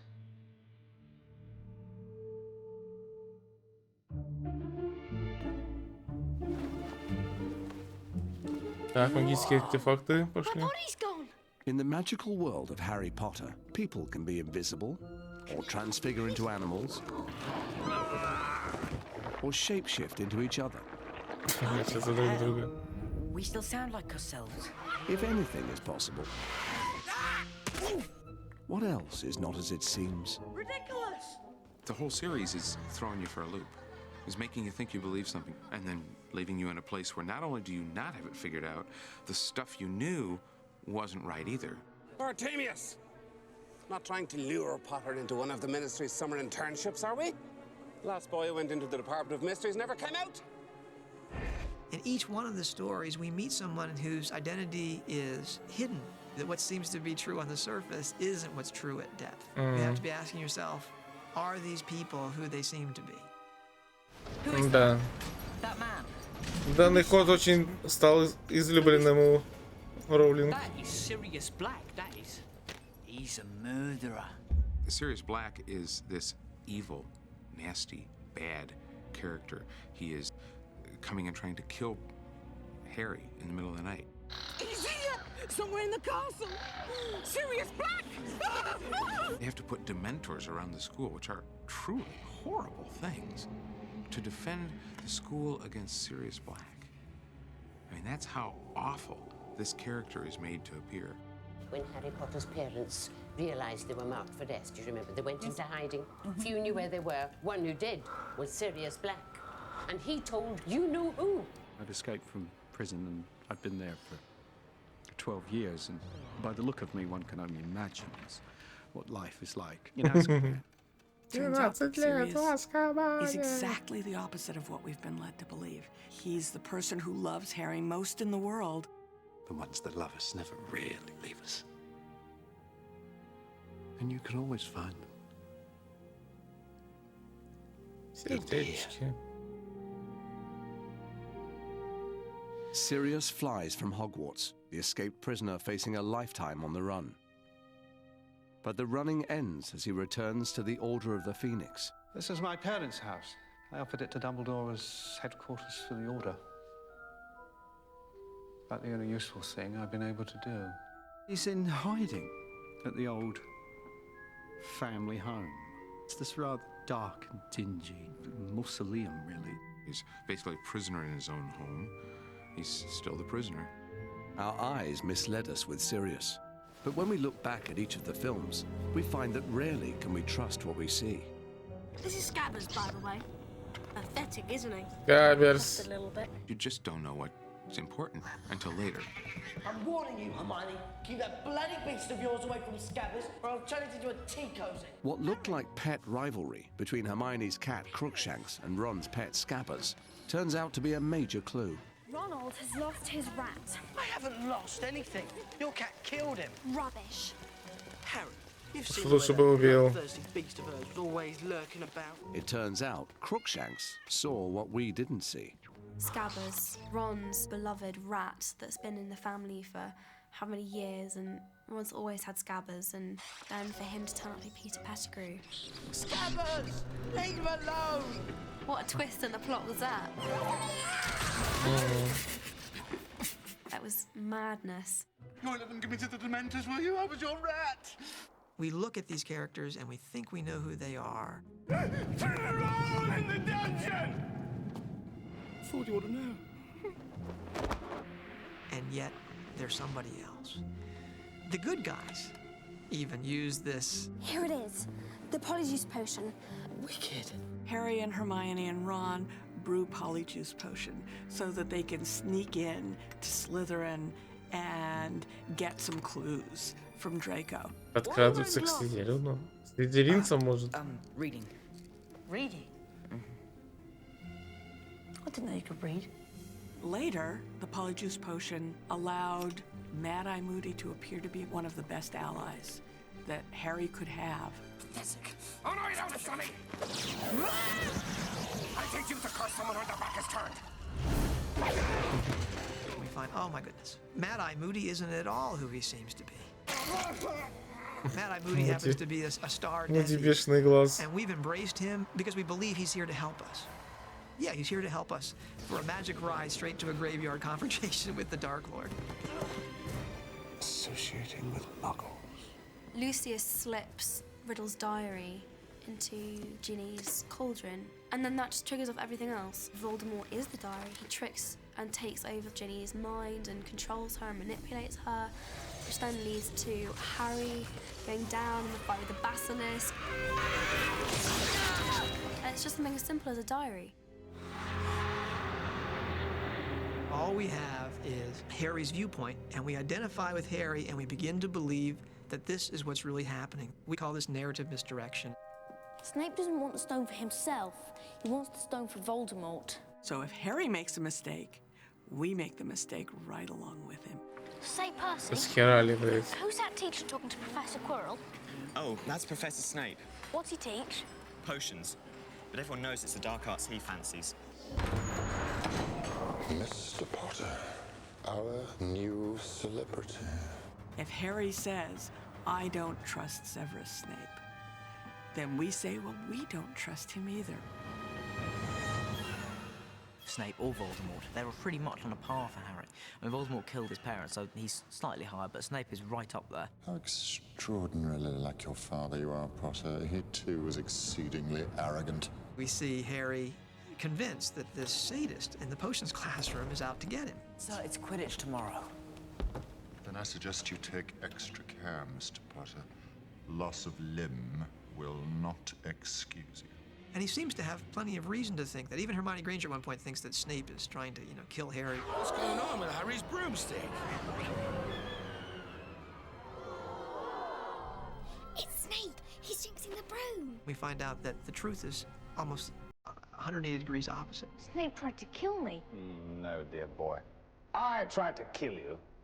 And trust me, I would have succeeded. Even with Snape muttering his little counter-curse. Very seldom do we see Snape except for through Harry's eyes. Who is he really? He seems to be two things at once. He seems to be a Death Eater. I don't want me as your enemy, Quirrell. But he seems to be in the Order of the Phoenix. So what's really the truth? Is Snape a spy? Is he a double spy? Is he a triple spy? Шпион. You know what it means as well as I. There seems no clearer rule of thumb. The defense against the dark arts teacher, good or bad, will surely have a secret to hide. In the first one, Quirrell turns out to be a Voldemort-mobile. Gilderoy Lockhart. We find out that he's a fraud. Remus Lupin. We find out that he's a werewolf. Ridiculous! By the time we get to the fifth movie, and we're introduced to the Defense Against the Dark Arts character, we should be primed to be thinking, this person is not who they seem to be. Good morning, children. Кроме Долорес. Или Долорес кажется милой. Ну ладно, хотя да, тоже. When you first see her, she's sort of just wearing all this pink. She's got this massive pink dress and this strange pink hat. And I think everyone at first thinks she's quite funny. I'm sure we're all going to be very good friends. That's likely. She's the pink spider. Professor Umbridge works for the Ministry and basically wants to be within Hogwarts walls because she feels that Dumbledore and Harry are telling lies to discredit the Ministry. I want you to write, I must not tell lies. She's sort of second in command to Cornelius Fudge, who's, just God in her eyes, and will absolutely do her job to the nth degree. There's actually a really dark and damaged side to her. She is a complete megalomaniac who needs to be absolutely in control. And if she's not in control, she becomes dangerous. Anything that veers from her view of the way things should be has no hope. Nothing will stand in her way. And Imelda plays that with a smile. She's so dedicated to helping these children to see the light. Or to see the pink, I think. I see her as a genetic splice between Doris Day and Freddy Krueger. She doesn't want them to be doing any spells. Wands away. There'll be no need to talk. They need to think more like it. They are basically just writing lines every single lesson. And it's not just the students on the line. Could you please predict something for me? I'm sorry. Trelawney gets very nervous when Umbridge comes in and watches her class and really brutalizes her actually in front of the class. And then it's followed by a yet more brutal expulsion. Can't do this. Наконец-то дали ей что-то сказать актрисе. Terribly sorry. She's a bit of a psycho, basically. As I told you once before, Mr. Potter, naughty children deserve to be punished. And of course, Fred and George don't like that. They can see what she is for real. No one's sticking up to her, so I think it's about time to. And they've just always wanted an excuse just to tell the school exactly what they think, what they can do with their lessons now. Yeah. Ready when you are! Sort of exciting, isn't it? Breaking the rules. Who are you and what have you done with Hermione Granger?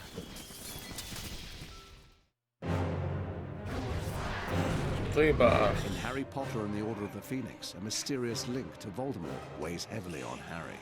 Haven't you always wondered what was the connection between you and the Dark Lord? Harry's obviously got that potential for evil inside him. Shut up! Shut up! That's sort of always been the worry for Harry, because ever since the first film when the Hat said, you should be in Slytherin. So the Sorting Hat was right. I should be in Slytherin. Why then did the Sorting Hat place you in Gryffindor? Because I asked it to. Exactly, Harry, exactly. It is not our abilities that show what we truly are. It is our choices. He doesn't even quite realize it, that really his choice is what is his strength. Why suffer an horrific death when you can join me and live? Never! It's more just being brave enough to realize and make the right decisions. Ну вот опять же, да, сделал выбор. И здесь тоже выбор. Ну, хороший момент подбирают они под... Типа выиграть, забить или помочь. But the obvious choice is not necessarily the right choice. You sold James and Lily to Voldemort, didn't you? The Dark Lord. You've no idea the weapons he possesses. Such absurdity. What would you have done? I would have died! I would have died rather than betray my friends! You should have realized, Peter, that if Voldemort didn't kill you, then we would! Together! No! Harry saved Peter Pettigrew's life, and now Peter owes him. Peter has a life debt to Harry. That could be a handy thing for Harry later, to have someone in debt to him who has access to Voldemort. Voldemort may be after something. Something he didn't have last time. Только этот долг ни на что не сыграет в итоге в фильмах. Oh, thank goodness. Next we need to... Look at me! What's happening to me? There is such a relationship with Voldemort, such a connection with him, that he thinks this sense of evil must be stronger in him than it is in other people. But I think Sirius is the person who really helps him through that. I just feel so angry all the time. You're not a bad person. You're a very good person who bad things have happened to. Harry feels. И у Сириус тоже, вот у него семья такая плохишей, по сути, и он тоже сделал свой выбор. Уйти из семьи. Only one person is known to have survived it, and he's sitting in this room.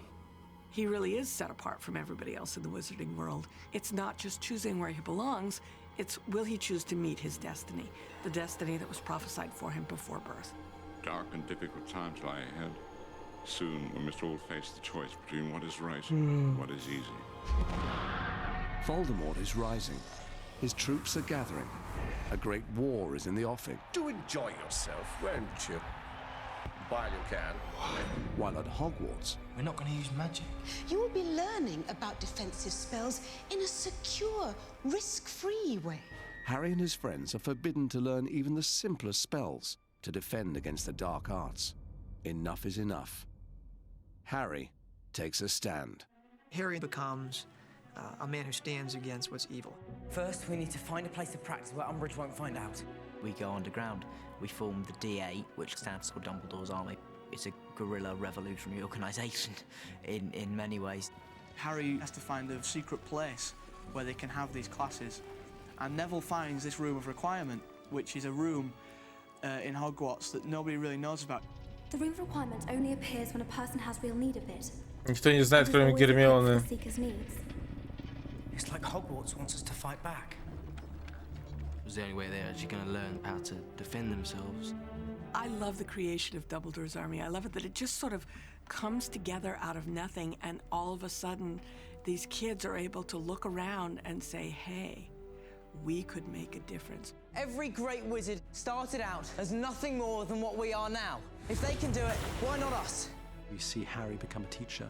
For the first time, Harry is becoming a leader of men, or in fact, a leader of kids. We see Harry start to become the person he was meant to be.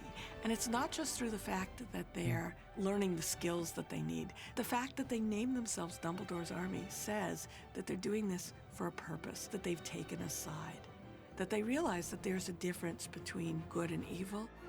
Expecto Patronus! Harry teaches them to do a Patronus. A full-bodied Patronus is the most difficult to produce. Back in the third one, Lupin didn't think anybody Harry's age could do that. And Harry's teaching kids to do that. We see our kids use magic in a way that we've never seen them use it before. We're going to make them proud, Neville. That's a promise. He's not going to have to do it alone. He has allies. You see Harry, Hermione and Ron totally united and really, really there for each other in a big way, and their friendship and strength of their friendship attracts everyone else. Harry does belong, and not only does he belong, but he has people who are willing to follow him. Even though we've got a fight ahead of us, we've got one thing that Voldemort doesn't have. Something worth fighting for. We've taken a bunch of kids who really don't belong anywhere, and they've found each other and formed their own friendships, and out of those alliances, they're going to change the world. We long to change the world, and we don't always get a chance. But with Harry and Hermione and Ron, we get to join up with them and change the world with them.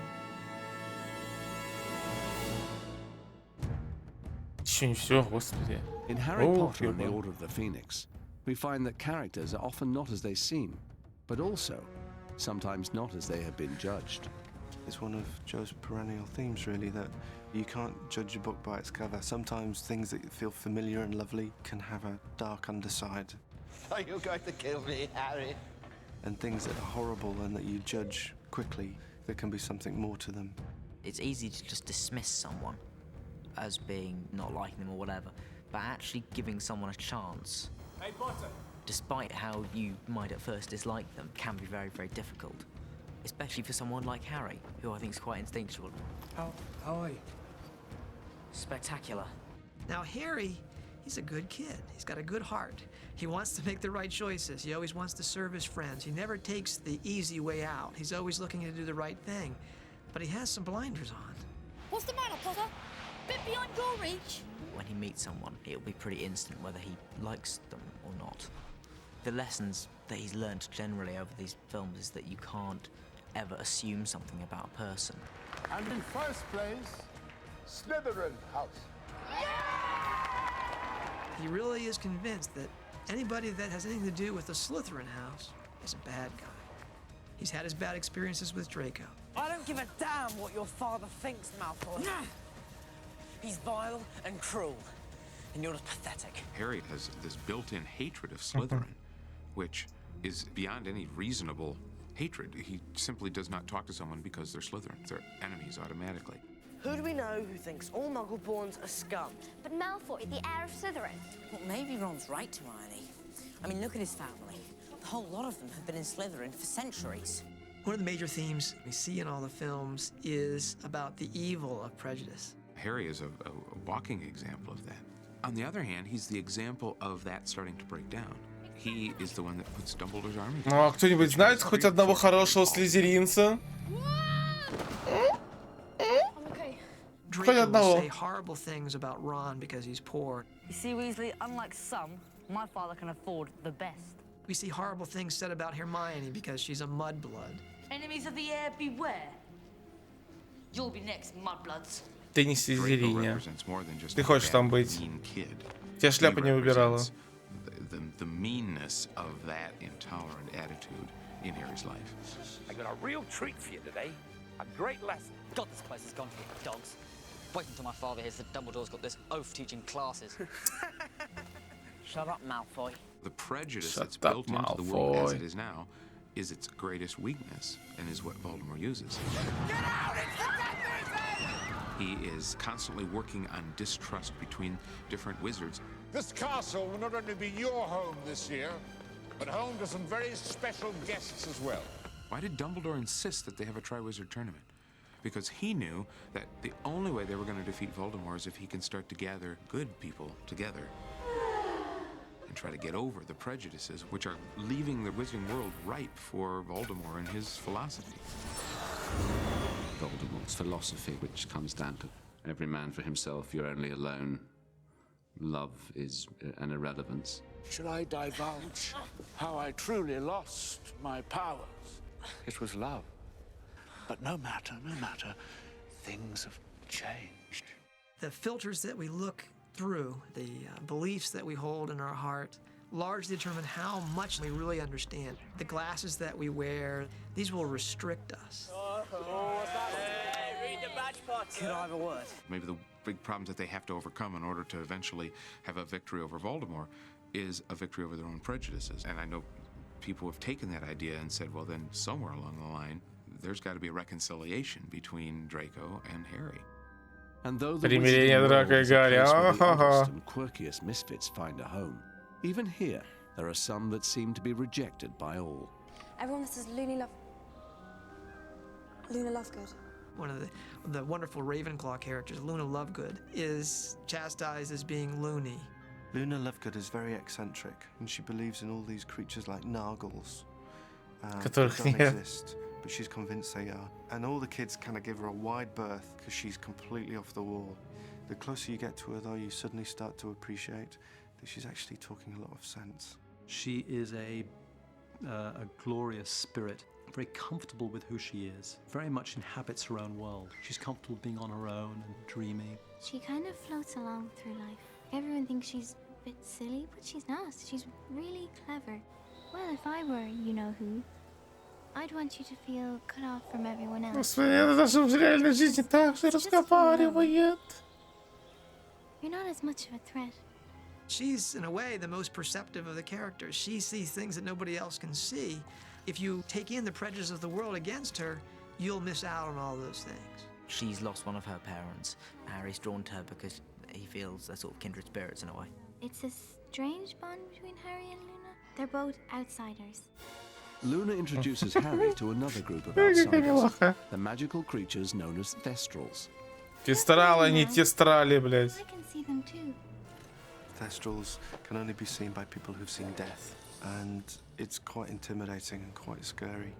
And then later in the forest, Luna introduces him to them properly.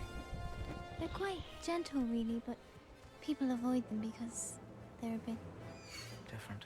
If you can imagine the apocalypse, they look like the type of things that the four horsemen would be riding. They are like horses of death. When you look at them quickly, they're really scary. They're kind of dark and devil-like and spooky. And then when you get up a little bit closer, they're not that at all. They're actually quite beautiful and elegant and graceful and wonderful. In fact, when they spread their wings. Another character ready to spread his wings is the oft-forgotten, much maligned Neville Longbottom. Hi, guys. Hey, Neville. Причем его клеветали. As really this sweet doofus who can't do anything right. He can't remember things. He can't do well in his classes. Expelliarmus! He can't use a wand well. He's just Батин вымахал-то выше Гарри, блин. I think we have to be asking ourselves, now, why was Neville put in Gryffindor? Ну как? Was this? Was he Он не слабый, он там put into the house духом-то of bravery силен. and courage and boldness? Why is it always me? We find out this year everything that's happened to him in his life has been feeding this anger, and now he just wants to unleash it. Expelliarmus! Fantastic, Neville. Well done. his relationship with Neville, they find that they're actually even closer than they knew. So, how are we getting to London? He's not the person that Harry would have chosen to have by his side. Certainly he's not the person at the beginning of Sorcerer's Stone. If we were saying, let's pick the allies that Harry's gonna need, we would never pick Neville. He turned out to not be who we thought he was going to be, in a really lovely way. Bellatrix Lestrange. Neville Longbottom, is it? How's Mum and Dad? Better now they're about to be avenged. I think we get to see ourselves in the misfits of the world and get to say, you know what, it doesn't matter if I'm not the richest, prettiest, most powerful, smartest, most influential. What I do matters. What Luna does matters. What Neville does matters. And they're going to have a critical part to play in the making right of the world of Harry Potter.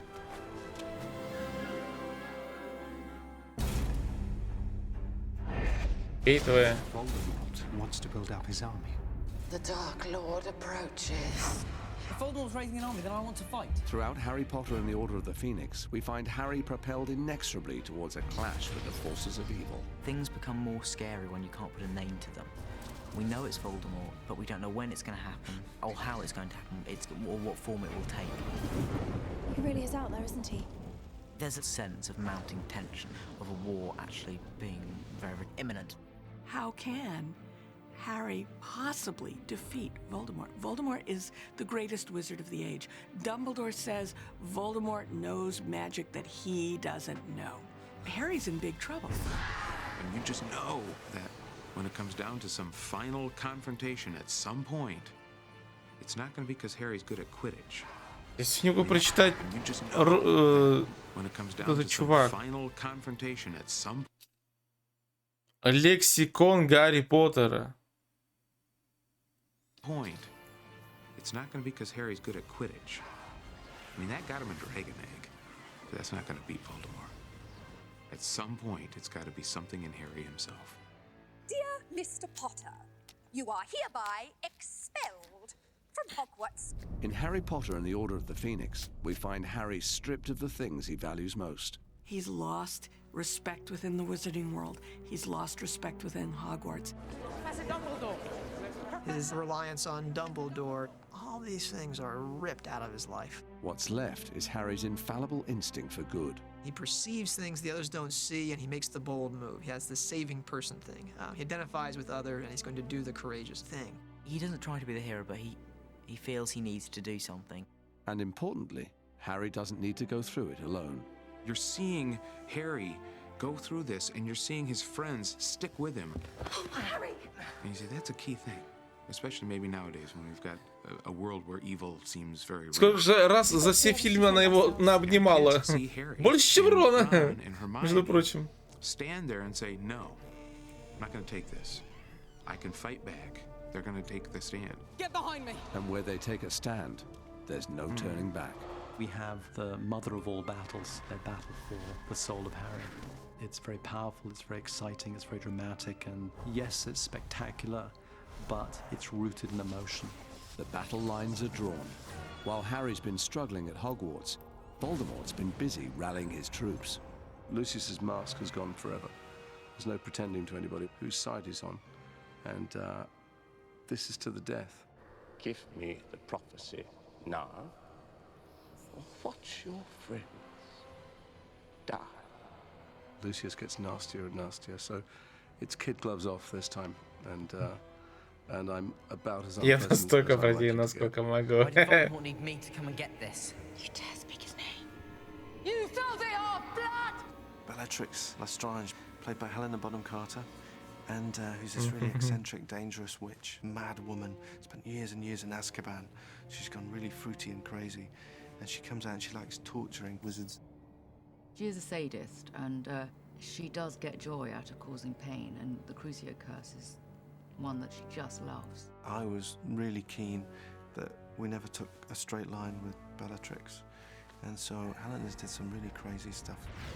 Because she's in prison for 14 years, there's a dilapidated quality to her. She was once intensely glamorous and very beautiful, but is sort of gone to seed. On the side of good is a ragtag bunch of wizards, the Order of the Phoenix. I wanted you to have this. Original Order of the Phoenix. The Order of the Phoenix is an organisation which Dumbledore set up 16 years ago and had the task of defending the world against Voldemort, and got incredible sort of emotional value for Harry, I think, because both his parents were members. It's your turn now. At the heart of the Order is Harry's godfather, Sirius Black. Sirius, he's a little bit reckless. What's life without a little risk? Likes to live dangerously. With Mad-Eye Moody. Moody is slightly mad, but it's but at the same time he does feel evil very clearly. Not here, Nymphadora. Don't call me Nymphadora. And a new recruit, an irrepressible young witch, Nymphadora Tonks. She's the youngest person in the Order of the Phoenix, but she's very, very good at spells. I mean, she's very good.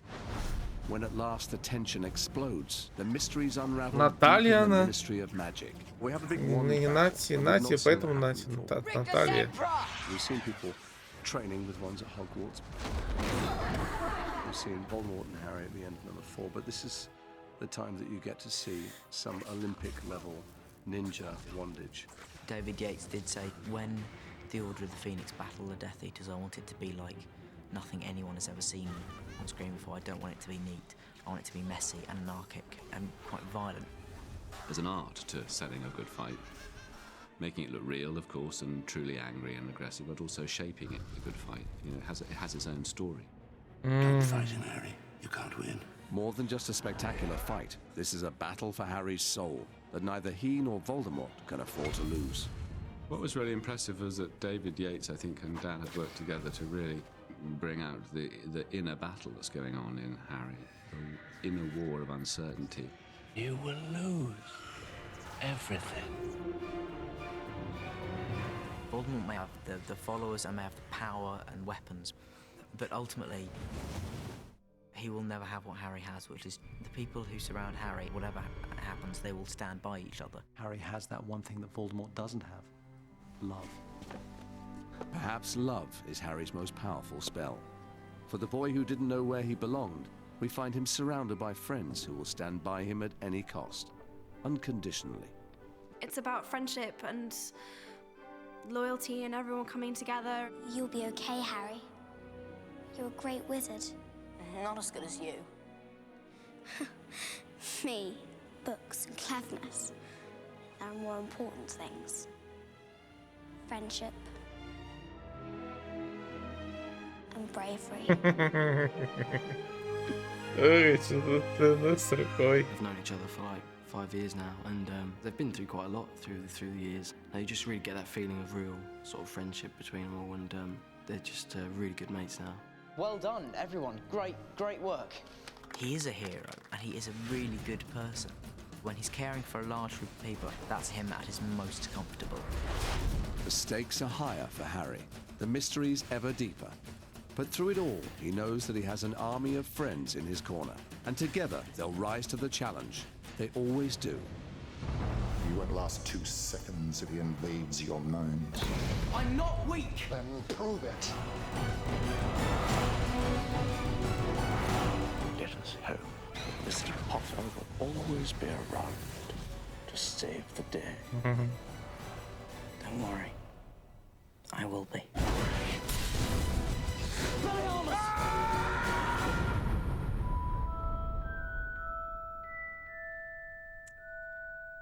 Ой. Местами аж подзасыпать стало от этого видео. Но местами интересно было сделано. Ох.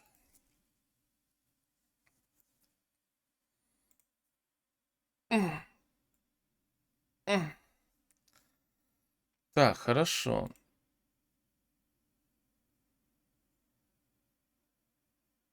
Хорошо. Здесь мы закончили.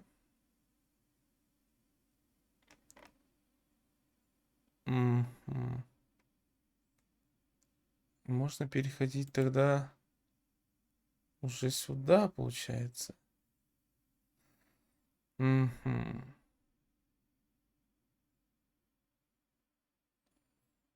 Сегодня тоже много сидеть не хочется. Так, давай тогда...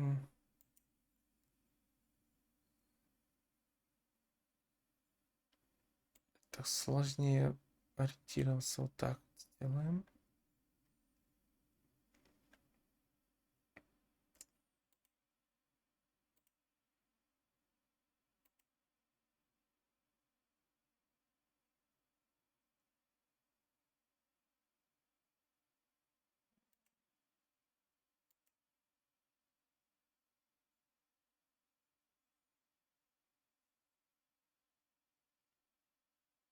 Ну-ка, что я врубился сейчас? Угу. А если я врублю браузер и включу сюда, ничего не произойдет. Понял? А, во. Угу. Залил на старый канал, короче. Видосы, потому что здесь большинство видосов из шестой какого? По 6-му фильму они у нас на английском. Вот, и без субтитров. Здесь-то хотя бы субтитры, мы могли читать субтитры. Но тут такой радости нету, поэтому мы нажимаем вот это. Так, additional footage. Так, надо себе пометить. Additional footage. Угу. Это у нас вырезанные сцены, насколько я понимаю. Вот. И теперь мы можем смотреть. У нас это все с русской озвучкой. Пусть будет 65. Так расскажи мне, что сказал Артур. Если Дамблдор в отъезде, значит это новость для министерства. Но как же тогда? В ту ночь, когда Роулинг и Бёрк были в кабинете, Драко смотрел на исчезающий шкаф. Думаю, Драко ушел с помощью исчезающего шкафа. Ты можешь сказать мне? Он выглядит иначе, тебе не кажется? Драко, он почти болен. Ты можешь заметить разницу. Это все, что ты услышал? Ну, как говорится, лучше такой перевод, чем никакой. Ты правда думал, что можешь просто подойти к старому Слаге и попросить его раскрыть свой самый большой секрет? Честно говоря, Гарри, иногда мне кажется, что ежедневный пророк должен называть тебя тугодумом. Мила. Ну, тебе не нужно его уговаривать. Теперь тебе стало еще труднее. Я иду спать.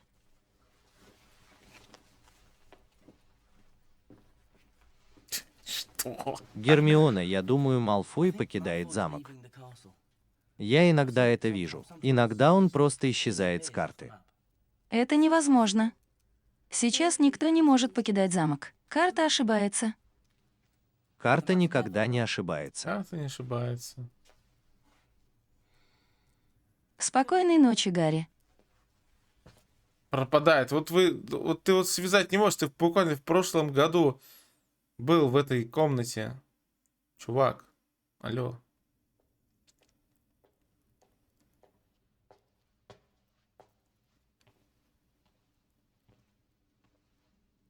Пора, Гарри. Гермиона, комната требований не видна на карте. Если кто-то хочет, чтобы ее не было видно, зачем она нужна? Ну, тогда это объясняет, почему я думал, что Малфой покидает замок, Вот, когда он пора исчезал выручать с карты. комнату, понял. Он просто ходил в комнату требований. Конечно. И это объясняет наличие исчезающих шкафов. Да, сегодня утром папа поставил мне отлично. Нет, я тебе говорю, я видел. Что, если там 2 исчезающих шкафа? Что, если так? Я не знаю. Удачи, приятель. Мне не нужна удача. Я буду с Дамблдором. Так. Тоже сложно понять мне сейчас, в каком промежутке должна была быть эта сцена. Где ты сейчас, Гарри? Том Реддл когда-то стоял здесь. Много-много лет назад. Одним зимним днем. Вы были двумя одноклассниками в этой пещере. Что произошло, неизвестно, но это точно. Дети пострадали.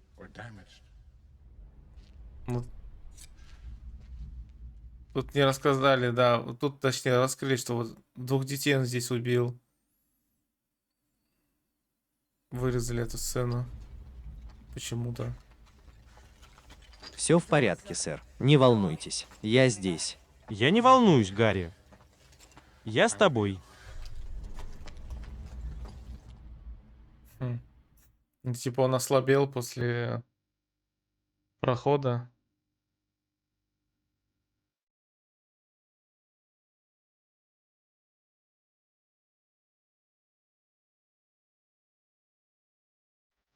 На этот раз без лягушек.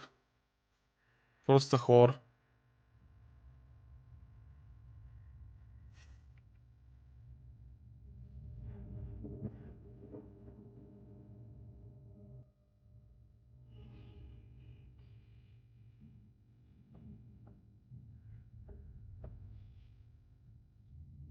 Идите домой.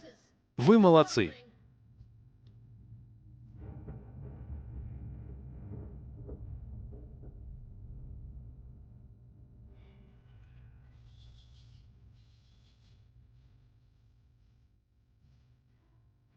Ну, вот эту сцену жалко. Она такая прям гнетущая.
О, он идет.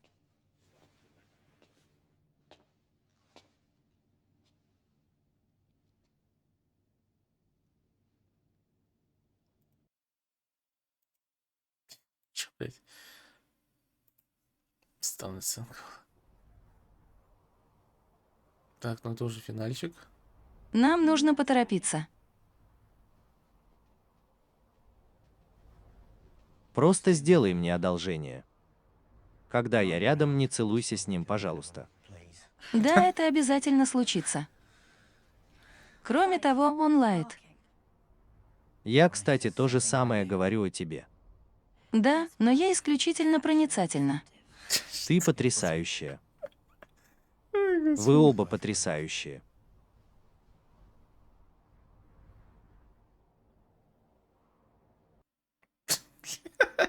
Так, при мне не сосаться тут нахер. Все, ничего не знаю. Господи. Ой, блядь. Он лает. Ты знаешь, что он лает? Охереть, блядь. Так, давай по коротеньким пойдем пока. Так, 0.2, 1 minute drill, блин. Так, это пока поставим галочку, чтобы удалить.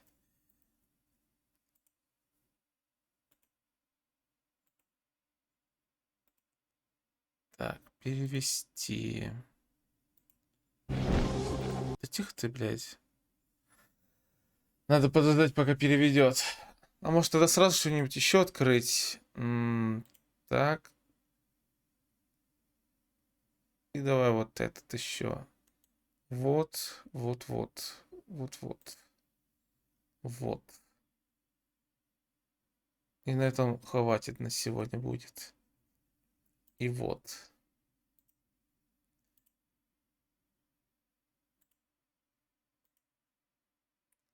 Все, поставили переводиться. Еще переводится. Ой, вот эти два видосика посмотрим. Остальное на потом. Пизду. Растягиваем по максимуму. Ой. Сегодня нет настроения долго сидеть. Вот.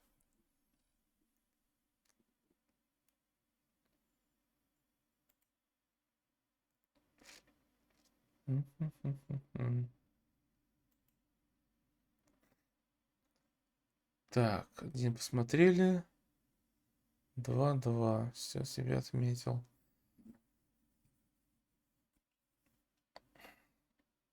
Ну, возможно. В мире, где полно непреодолимых препятствий и трудностей, наши герои сталкиваются с самой сложной задачей. Смогут ли они вспомнить сюжет своих персонажей из предыдущих 6 фильмов? Они думали, что это будет легко, но потом узнали, что на это дается всего 60 секунд. Приступаем к заданию. Так, вот почему называется Начинаем. One Minute. 1 минута.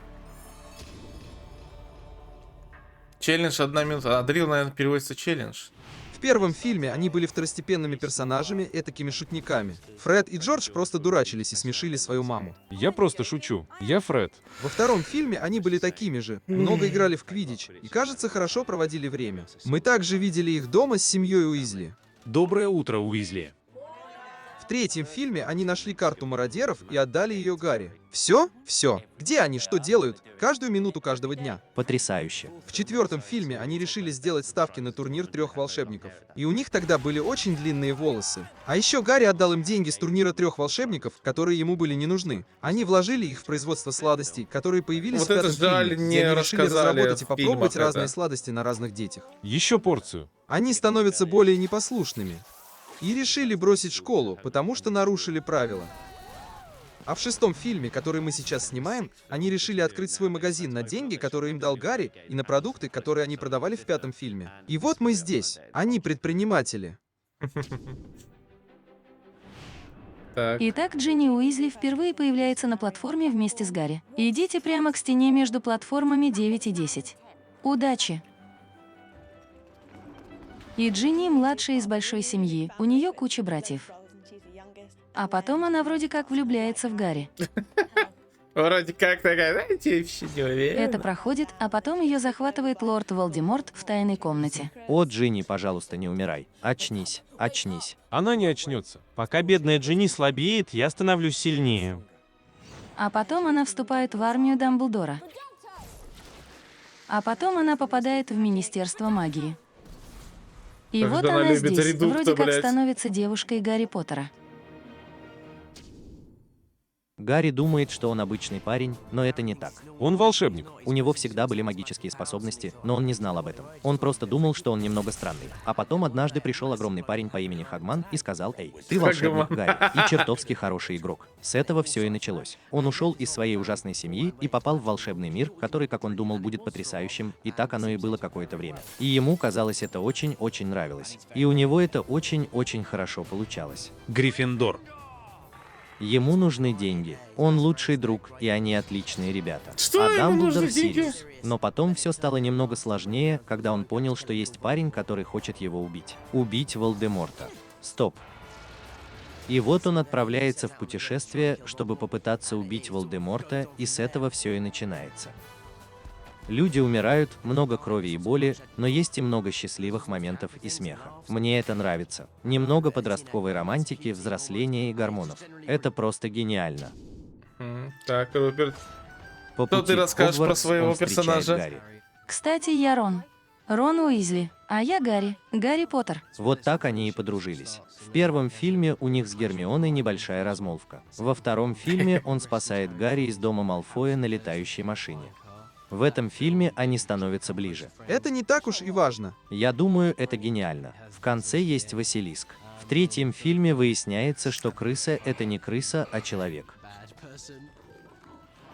4-м фильме Рон немного запутался в своих чувствах к Гермионе. Для парня это нормально, но для девушки это печально. Я не пойду одна, потому что хочешь верь, хочешь нет, но меня пригласили. Он идет на святочный бал с Падмой. В 5-м фильме все крутится вокруг армии Дамблдора, и в конце происходит большое сражение. И в этом фильме он немного зазнается. У него есть девушка, он играет в квиддич. Вот и все.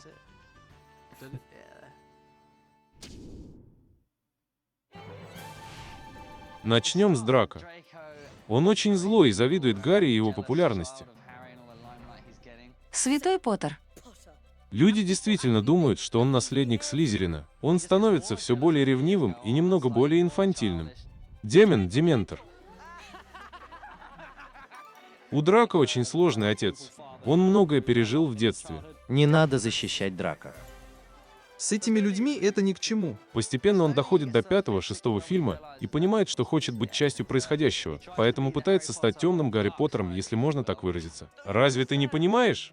Я должен это сделать. Он терпит неудачу, и ему становится стыдно за то, что он сделал. Так что посмотрим, что еще произойдет с этим персонажем.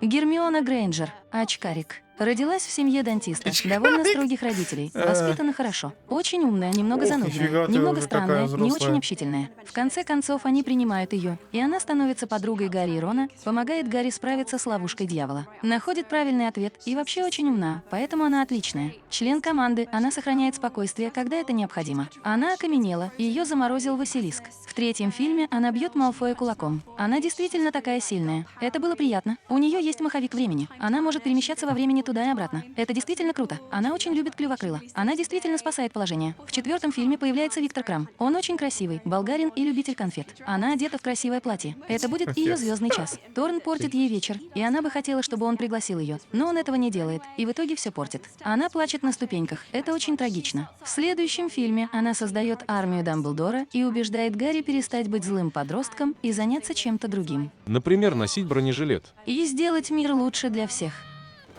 Она уже начинает думать, что между ними что-то будет, а он разбивает ей сердце, встречаясь с этой надоедливой глупой девчонкой по имени Лаванда, которая любит розовый цвет. Она притворяется, что ей все равно, но это не так. Вот и все.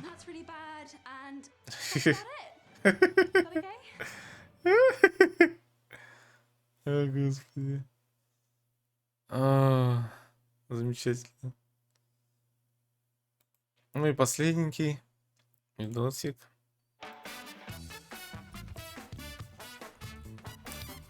Что в твоем разуме? Привет, вы меня знаете, верно? Я Том Фелтон. Я играю Драко Малфоя в Гарри Поттере и Принце Полукровки. Но вы меня на самом деле не знаете, да? Или Дэна, или Эмму, или Руперта, например. Я уверен, что нет. Поэтому я подумал, что было бы забавно задать несколько вопросов и попросить моих коллег по фильму ответить на них, чтобы мы могли немного лучше узнать друг друга. Главное, чтобы они отвечали сразу. Первое, что приходит в голову. Так.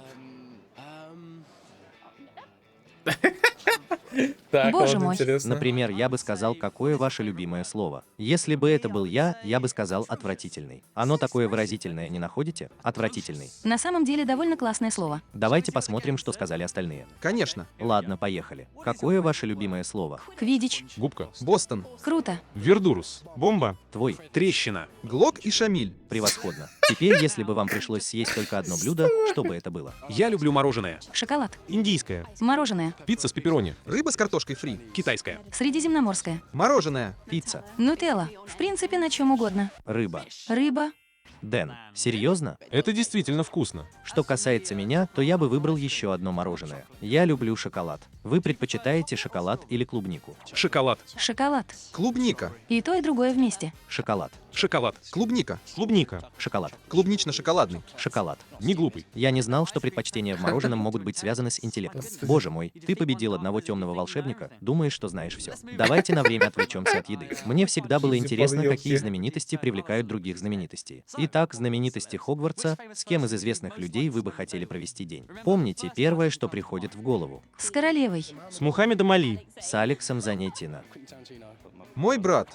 О, как здорово, Джеймс твой брат. И я уверен, что Оливер тоже был бы рад познакомиться с Джеймсом. Дэвид Бекхэм. Что? Дэвид Бекхэм. Я тебя уже слышал, неблагодарный ты тип. А ты, Дивон, Анджелина Джоли. Дивон, Анджелина Джоли. Посмотрим, сможем ли мы тебе помочь, приятель. А теперь давайте перенесемся в прошлое. С каким историческим персонажем вы бы хотели провести день? Лорд Байрон? Уильям Шекспир, Джон Китс. Шекспир, да, это было бы круто. О, они такие поэты в душе. Кто-нибудь еще? Мухаммед Али. Робин Гуд. Иисус. Мартин Лютер Кинг. Нельсон Мандела. Уинстон Черчилль. Эймон де Валера. Эймон де Валера. Родился в 1882 году в Нью-Йорке, вырос в Ирландии, где в итоге стал президентом республики, участвовал в написании Конституции Ирландии. А в некрологе Нью-Йорк Таймс было написано, что он был лидером ирландской жизни, борцом, героем и государственным деятелем. Боже, я чувствую себя Гермионой. Давайте поговорим о вашей самой большой музыкальной фантазии. Если бы у вас была возможность выбрать любую музыкальную группу, с кем бы вы хотели поговорить? Kings of Leon. Л.Д. Зеппелин. Брайан Джонстаун Massacre. The Pixies. Iron Maiden. Kings of Leon.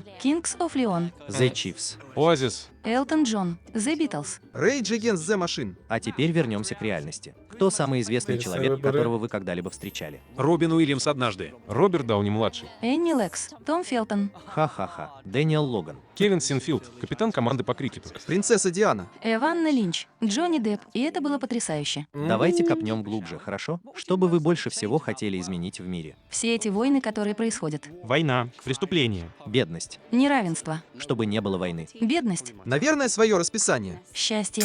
Чтобы все были рыжими, было бы здорово. Рыжие — это круто. Хочу заметить, что это касается только рыжих. Только рыжие. Вопрос был слишком сложным. Ладно, давайте поговорим о спорте. Какой вид спорта вам больше всего нравится? Крикет. Гольф. Футбол. Бокс. Настольный теннис. Дартс. Конный спорт. Карате. Боевые искусства. Футбол. Гольф. Скалолазание. Какой-нибудь вид боевых искусств, чтобы я могла надрать всем задницы. Да, теперь мы знаем, что с ними лучше не связываться. Я заметил, что никто не упомянул два моих любимых вида спорта – регби и квиддич. Интересно, что они предпочитают. Регби, квиддич. Регби. Квиддич. Я бы выбрала квиддич. Квиддич. Квиддич. Квиддич. Квиддич. Регби. Регби. Регби. Лига регби. Квиддич. Квиддич. Квиддич. Определенно. Квиддич – это очень популярный вид спорта в нашей компании. Скажи мне, ты много путешествуешь? Куда бы ты хотел поехать больше всего? В Новую Зеландию. В Нью-Йорк. В Новую Зеландию. В Австралию. В Японию. На Гавайи. В Индию. В Россию. В Южную Америку. В Австралию. В Южную Африку. В космос. А теперь, если твои планы на путешествие вдруг сорвутся, и ты окажешься на необитаемом острове, и с собой у тебя будет только одна книга, какая это будет книга? Великий Гэтсби. Старик и море. Гарри Поттер. Робинзон Крузо. Путешествие мирного воина. Кубок огня. Северное сияние. Гарри Поттер. Джилли Купер или Библия. Как построить плод? Как построить плод? Очень интересно. Ладно, мы подходим к финалу. Готовы к блиц-опросу? Ну, поехали. Какой ваш любимый звук? Звук краба и золотой монеты. Скрип мела по доске. Музыка. Не знаю. Звук готовки. Хруст коленного сустава. Тише. Шум прибоя. Рэп. Сильный дождь стучит по окну, когда ты сидишь в тепле, и это действительно громко и раздражает. Что тебя смешит? Даро Брайан, комик. Буфонада. Шутки. Мои друзья постоянно падают. Все. Все что угодно. Роуэн Аткинсон. Ледниковый период. Первая и вторая части. И, наконец, если бы ты не стал актером, кем бы ты хотел быть? Я бы хотел быть карикатуристом. Профессиональной спортсменкой. Техническим дизайнером. Режиссером. Я бы хотела быть певицей. Журналистом. Адвокатом. Лыжником. Монахиней. Быть монахиней. Режиссером. Гитаристом. Профессиональным игроком в дартс. Было очень весело, но, к сожалению, наше время подходит к концу. И я задаю последний вопрос. За что вы больше всего благодарны? За многое. За то, что я остался жив. На последних мою фильмах маму. двух, да? За все. За мою семью. За моих родителей. За мою маму, за мое здоровье. Я очень благодарен за это. За свою роль в этом фильме. За всю эту актерскую игру в Гарри Поттере. Ну что же, вы знаете вопросы. Вот несколько моих ответов. The Beatles, погода в Англии, гольф, квиддич, Фиджи, монетка в воде, Гарри Поттер, жизнь, музыкант и снова жизнь. На этом все. Спасибо, что присоединились к нам, и увидимся в Хогвартсе. Это все? Вот этот веселый видосик прям был. Прикольно. С юмором. В 2010-м и этом. О, окей, хорошо. Опа. Так. Еще осталось достаточно. Мне еще надо будет одно видео переделать, потому что у него висит заблокировано везде, во всем мире. Вот. Остальные видосы, если и были какие-то придирки по авторским правам, я их уже протыкал. То есть тут уже заранее уже подготовлена почта, чтобы все было хорошо. Вот. Так, ладно. Это мы... Раз, два, три посмотрели. Удалить.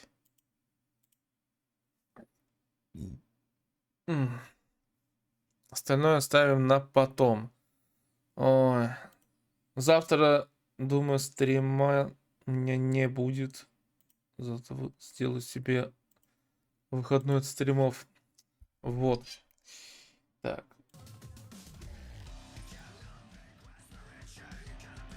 Буду заниматься своими делами. Вот.